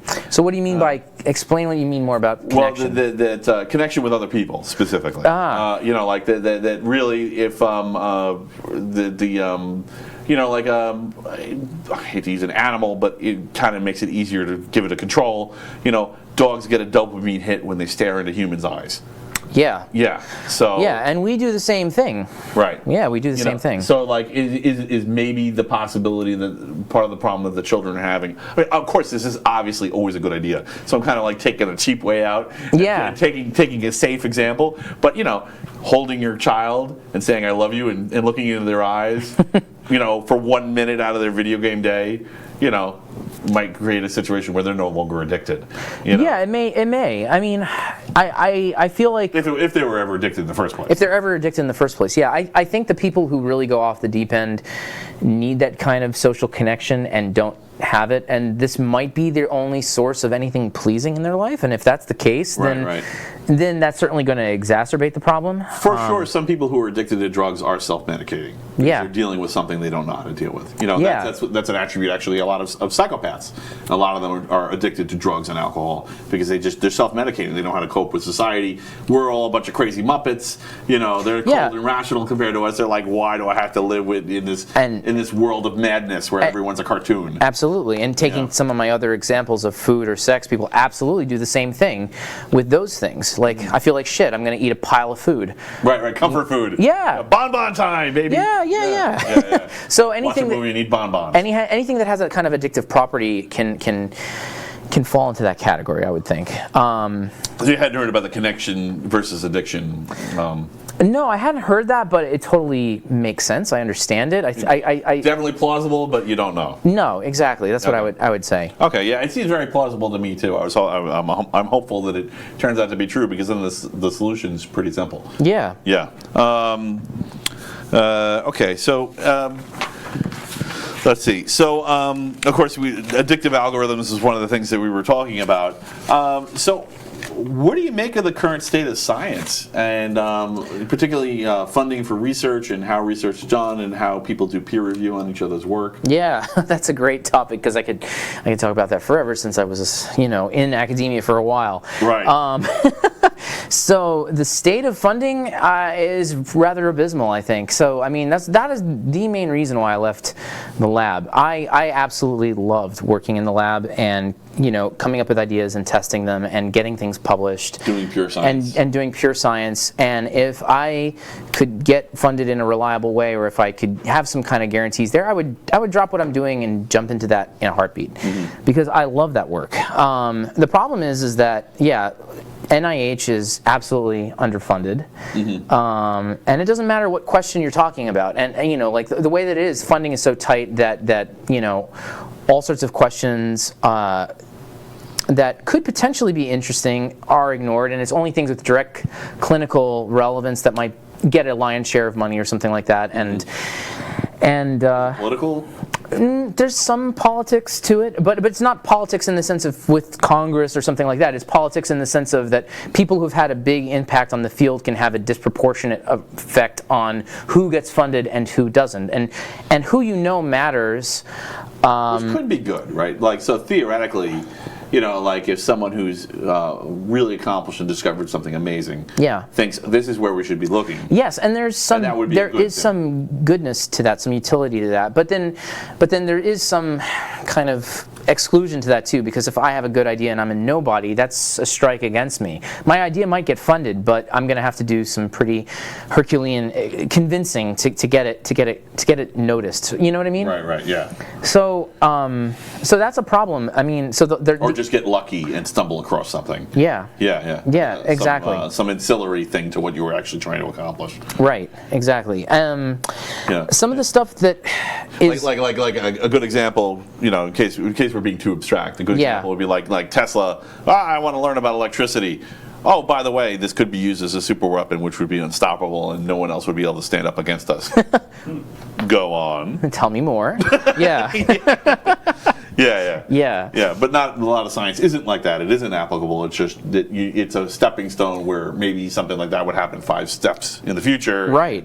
So it's hard to get money and interest. Yeah, that's a problem. Like there are a lot of more basic science is a harder thing to get funded too, because there is no necessarily a direct application for it. And like you just said a moment ago, you know, a lot of the huge discoveries come from basic science, and then only later on it's like holy shit, this is huge. Just one in a decade at least. Yeah, or like something like optogenetics. I don't know if you know what that is. No, please go. Yeah, so optogenetics is this fantastic tool in neuroscience where people identified these interesting receptors in jellyfish that activate or inhibit cells based on a wavelength of light.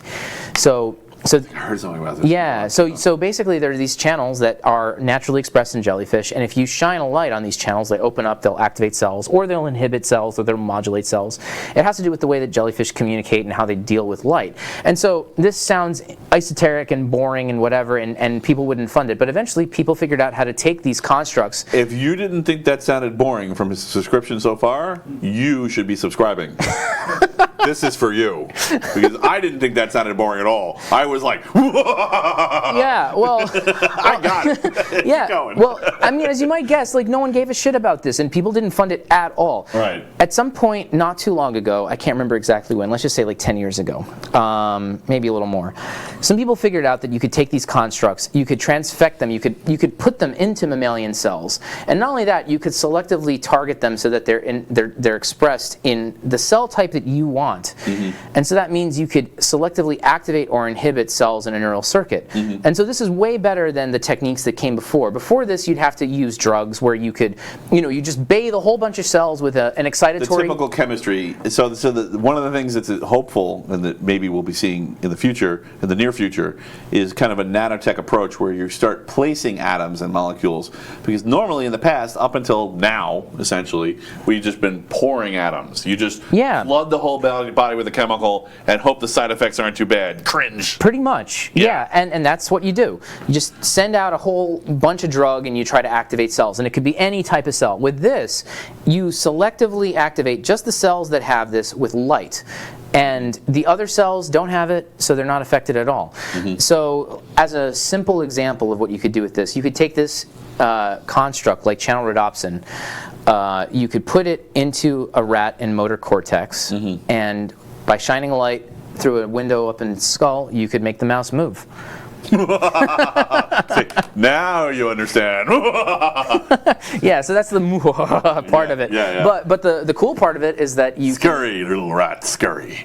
Yeah, so the cool part of it is that you can really understand how circuits work this way. Instead of just like hitting it with a hammer, you can hit it with a surgical precision strike and get a feel for how a circuit works. Right. Yeah, and also, just that particular field, once I'm sure people understood it a little better. Now the money pours in. Yeah, this chemical, there's definitely commercial applications. Absolutely. This is a big thing now in neuroscience. There's tons of money flowing Military towards that. for camouflage, fashion, any kind of, essentially you can tap into the circuitry at a neurological level by simply adding this gene and to test whatever theory. Even understanding how diseases work, there's like a ton of applications that use optogenetics. It's a really nice tool.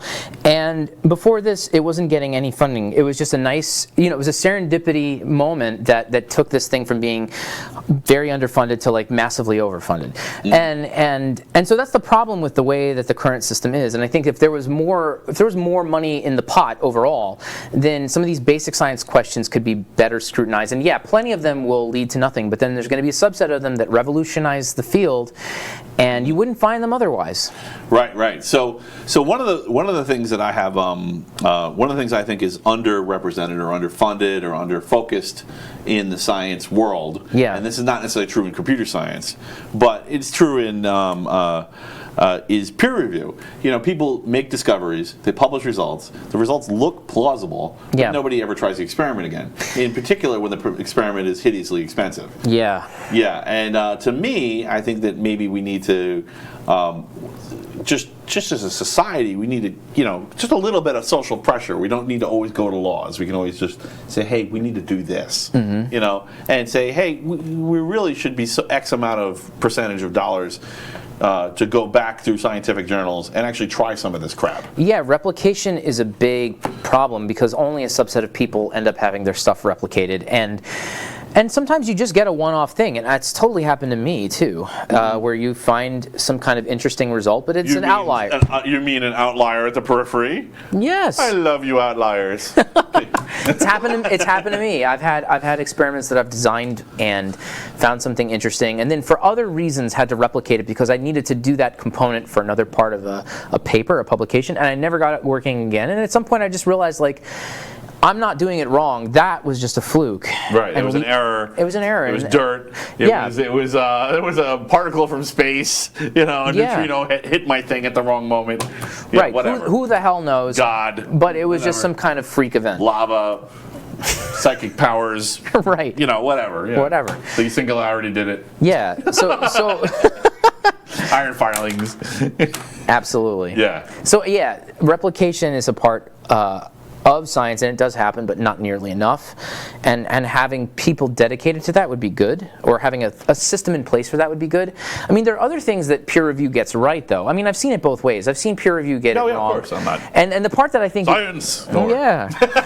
Keep on. The part I've seen get right is when you have somebody who reads your work and they see what you're getting at, and they propose their own ideas, which really flesh out your own, test your own, and make your overall presentation, your overall publication healthier and stronger. That's happened to me more than once. I mean, at this point, I don't have any. I'm never going to publish again, probably. Yeah. That's great. Oh, yeah. Congratulations. Thank you. Yeah, I mean, I have 16 or 17 publications out, and some of them. Wow, you're pretty accomplished. Yeah, I've gotten. I've not seen bad. people ready to kill each other just to get their name on the bottom of one. Of one of them. Yeah. Yeah. So I'm fortunate. I mean, I worked with great people. I got a bunch of things out, and on not all of them, but on many of them, I was fortunate enough to have a good peer review process where people looked at my work and said, this is awesome, but did you think about this or did you think about that? And we were able to go back and test out those proposed ideas, and it ended up just making it even better than it was beforehand. Right. So one of the solutions to my proposed problem, whether it's real or not, I think it's real, but which is in line. Right. Your peer review happens while you're preparing the initial paper in the first place. Yeah. So that you're having multiple tests. Which of course is I'm not picking on companies. I'm not saying they don't add the science. They do, but it's... They do, but sometimes they oh my God, if we rerun this experiment and it fails, we're out of business. Right. I mean, it just happened. One of which pharmaceutical just went out of business? It was the one that made OxyContin. Purdue, yes. Yeah. Yeah, they just died. So, this is what happens when if your star product gets peer reviewed and dies, you're done. You're screwed. And I mean, I'm not even happy about that. I mean, even if some people hate OxyContin, but I mean, this is terrible. They were doing science and they could have discovered something really great. They could have discovered the cure for cancer tomorrow. Yeah. Yeah, absolutely. So, I mean, I like the free market, but at the same time, Yeah, it's going to be a lot of disruption before we get to reap the benefits of, Yeah. you know, a bad management structure Yeah. being replaced. Hell, I even know an anecdote. Well, I can't go into all the details, but I can give you enough of an anecdote to with industry. I know a whole group of people that The great thing about having multiple jobs, you can't really be sure what you're talking about. Yeah. Yeah, Well, yeah. I mean, some of these people I work with, and there's like disclosure, so I can't talk about. No, of course not. Yeah. Don't get lawyered. I know a team of people who worked at a pharmaceutical company, a big one. They successfully got a drug to market that works, that's good, that's effective, that's usable, and shortly thereafter, the entire team got laid off, and they got laid off for success. They got laid off for success because they became too expensive to pay for, and the higher ups decided, like, you know, let's have a neuro team, but let's just, you know, start from scratch instead of paying these guys more money. Right. And it was like, you know, these people innovated, they succeeded. Is bonkers, by the way, completely bonkers. This happens all the time in IT too. Yeah. So I mean, that's not Park, the guys who came up with the first GUI. Yes. Speaking of first computer systems. Right. Yeah, they completely dissolved. You know? Yeah. But those were the guys that wrote. Those are the guys that came up with a mouse. If you're doing this right now, you know, with a mouse, It's from- the guys who did that got laid off because, you know, there was no revenue path forward. Right. Yeah. Yeah, it's insane. So yeah, I mean, the other problem I have with academia is the lack of opportunities for advancement. So if you stay in that realm, there's a glut of talented, hardworking, outstanding people, and not nearly enough positions to support them. So when you look at universities and you look at faculty openings and all that kind of stuff, there's just a small fraction of faculty openings and thousands and thousands and thousands of postdocs. And those are people who work They hard. get treated like garbage, man. Yes, they do. They work hard. Postdocs get treated like garbage, and I'm not trying to discourage you from going into science, because I'm No. not saying this is don't go into science. I'm saying this sucks and we need to fix it. No, yeah, go into science because you can do a lot of things apart from academia, which is precisely what I did. Right. But and what most of them do. But postdocs work their asses off. They're smart. They're innovative. They're the ones behind all the work, behind all the papers. Right. And some of them, they're just waiting and waiting and waiting for their own faculty position. And I have friends. I got my PhD in 2010, and they're still postdocs, and that's sad as hell. They're 9 years in, and they're still postdocs. They're still making less than a manager of a Starbucks or a McDonald's. Right. They're doing groundbreaking, innovative work, and that's bullshit. It is bullshit. They should have a fucking faculty position. Sorry. No, I feel really bad for them, and they, you know, and actually, usually in the IT departments of these universities and these institutions are so desperate to hire IT people. Half the time they end up going into IT just to keep their lab, to progress their science, and they end up switching careers and going into IT, which isn't a bad thing. Yeah. But you know, that's one of the things that happens. But like, yeah, I mean, I'd be standing in line next to a postdoc, and I'd be having a 4-course meal, and they'd have a bagel. I know. You know, and I'm like, this is fucked up. I know, it really is. I really feel bad I for know. them. I you know. I mean, in my current job, visit labs all the time. I deal with postdocs all the time, and I can't tell you how many of them ask me for career advice and say, how do I get out of this situation? And it's sad, because they usually go corporate seems to be what they do. Well, yeah, most like a good like 60-70% of them do. And like I said to you before, if the circumstances were different, you better believe I'd be back in the lab. I love being in the lab, but Right. but I don't want to live like in a subsistence level and do hard work and work 90 hours a week for nothing. It'll affect your health. I mean, Yeah. most people don't realize we get cancer all the time. Your immune system kills it, right? Yeah. And if you're under extreme levels of stress, your immune system's suppressed. Guess what? You're getting cancer, buddy. Totally. You know? Yeah, that's how it works. Yeah. There's Yeah. lots of people, and I've known people who were in their teens who got cancer, who were under tremendous amounts of stress. And that's what does it. you Yeah. know? I mean, your body has a system to deal with this. You can't push yourself too far. Steve's like, Steve was showing us this calendar before, and George was just like, damn. Yeah. That's why that Steve's looked making like noises stress back to there. me. Yeah, well, you know Yeah. what? I'm also, at the same time, of course, you're healthiest when you're youngest, so the time to do it is when you're young. Sure. When you get to be my age, you're like, screw it, whatever. It'll just happen or it won't. You know? Right. Yeah. Well, this is oh God, what's his name? How can I forget his name? Watson. Oh, yeah. James Watson. James Watson, yeah. had said that most people make their major discoveries in their mid-30s. Yeah. It's not because people later than their mid-30s aren't intelligent. It's because you hit a point where your body starts giving you externalities. Physically, yes. if you stress yourself out too much, that impede you from working yourself at that level that you need to. You can't sleep 4 hours a day. You have to, And actually, it's funny. I had talked to James Fallon. I met him. I actually talked to him, and he said that's one of the advantages that psychopaths have over non-psychopaths is they don't really have to sleep that much. Yeah. So, literally, that's what you have to do to compete. Yeah. You have to not sleep. Not sleep. Yeah, and I totally. That's not good for anyone. That's No. really not. It's not good for them. Plus, it's not good for science. Yeah. Yeah. I really would like to see more funding put into. To science, not only to reviewing existing, go through the journals, just write grants, to go through and look at old journal entries, and if a company starts getting really squeamish because you're going to redo one of their experiments, that means you really need to redo it. Yeah, that's all the more reason to do it. Not to be mean, but that's the way it is. Yeah. I'm sad about Purdue, but at the same time. Was it Purdue? Yeah, it's Purdue Pharmaceuticals. Yeah. And I'm really sad about Purdue, but at the same time, that's going to have to happen sometimes. It does. For science. Yeah. It's self-corrective, and the more you fight it, it's going to get corrected eventually. So we're almost out of time. I want to ask you if we could go a few ways. Would you rather go more personal or more science questions? I could go either way. I'm cool. Is there something you want to ask me or something you want to add to the show that you haven't had a chance to just speak freely about? Let me think about that. Nothing's coming to mind right now, but I wasn't expecting that. No, it's fine. I want to make sure that I tell everyone before the show, this is their show. You guys see me every week. Oh my God, don't talk anymore, Matt. Shut up. I'm sure people are like, stop interrupting him. Come on already. Obviously because I have another question. Maybe it's a little bit of ego too. Who knows? Hopefully not. But that's.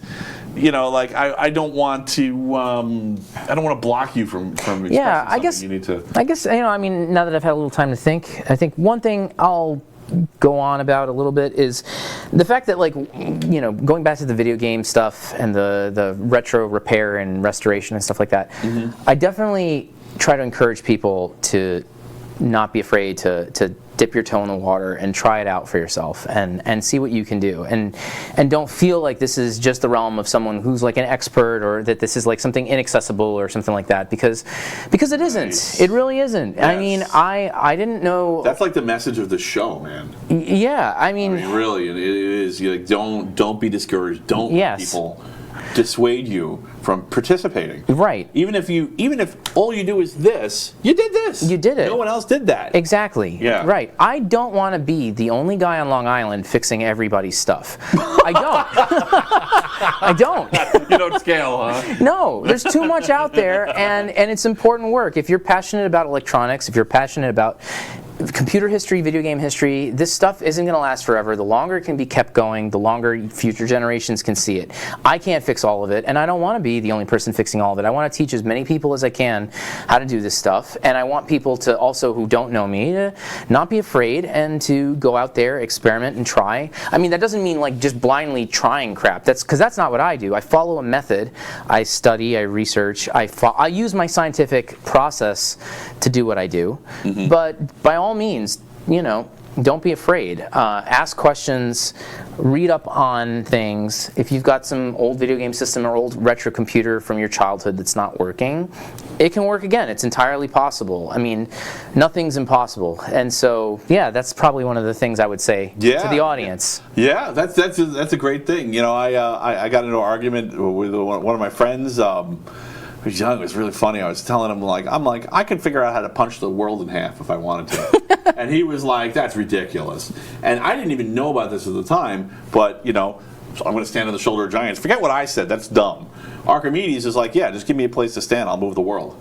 Right? He just needs a big enough lever and a place to stand. And he'll move the world. Right, yeah exactly. So, it's true. You really can move the world. You can, like, I mean, don't do it for no reason. You know, try to Right. have a reason. Don't just move it because then the motions will be sloshing around and days will be different and everyone will have to change their clock. And I mean, I guess it'll make a lot of work in the IT industry, but you it know. certainly would, but yeah. Don't do it for no reason. But yeah, move the world. Go ahead. Yeah. Yeah, you don't know what you're capable of. I mean, like if I had talked to my past self 10 years ago when I was doing some electronics, but just bare bones and nothing related to video games, and I would have been like, you're going to fix this thing, computer space. I've been like, fuck no, that would never happen. I don't know how to do this shit. And here I am. I did it, you know? Well, you know, maybe part of it is the fact that you freed yourself up because you went to work in corporate science. Yeah. And then you actually have more time and you can I say, did. okay.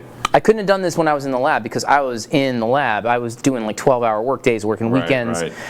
And all my You know, intellectual bandwidth you was there. warmed me up a lot to the idea of people moving to corporate science because I used to always be sad and be like, damn it, every time I knew a scientist who I knew was good, I was doing good work and doing good science, and he left and went to typically a pharmaceutical in my labs. Right. You know, and I was just like, oh, come on, really? You know, and I'm like, no, I'm like, yeah, maybe it's not so bad. It's not. Because you can still do science. You can still do science. You do lose something, but you gain more than you lose. Right. That's how I feel about it. You know? Thank you so much for being on my show. Yeah, everybody. absolutely. George Portugal. Thank you so much. And yeah, it's a pleasure. We'll see you next week, right? You said you're going to be on the panel. Are you sure that's okay? I'm fine with it. Yeah, I'll be if here. you can, come on in. We're going to have a panel next week. It's going to be lots of fun. See you then. Yeah, Good night, thanks, guys. everybody. Good night. Thanks for joining us.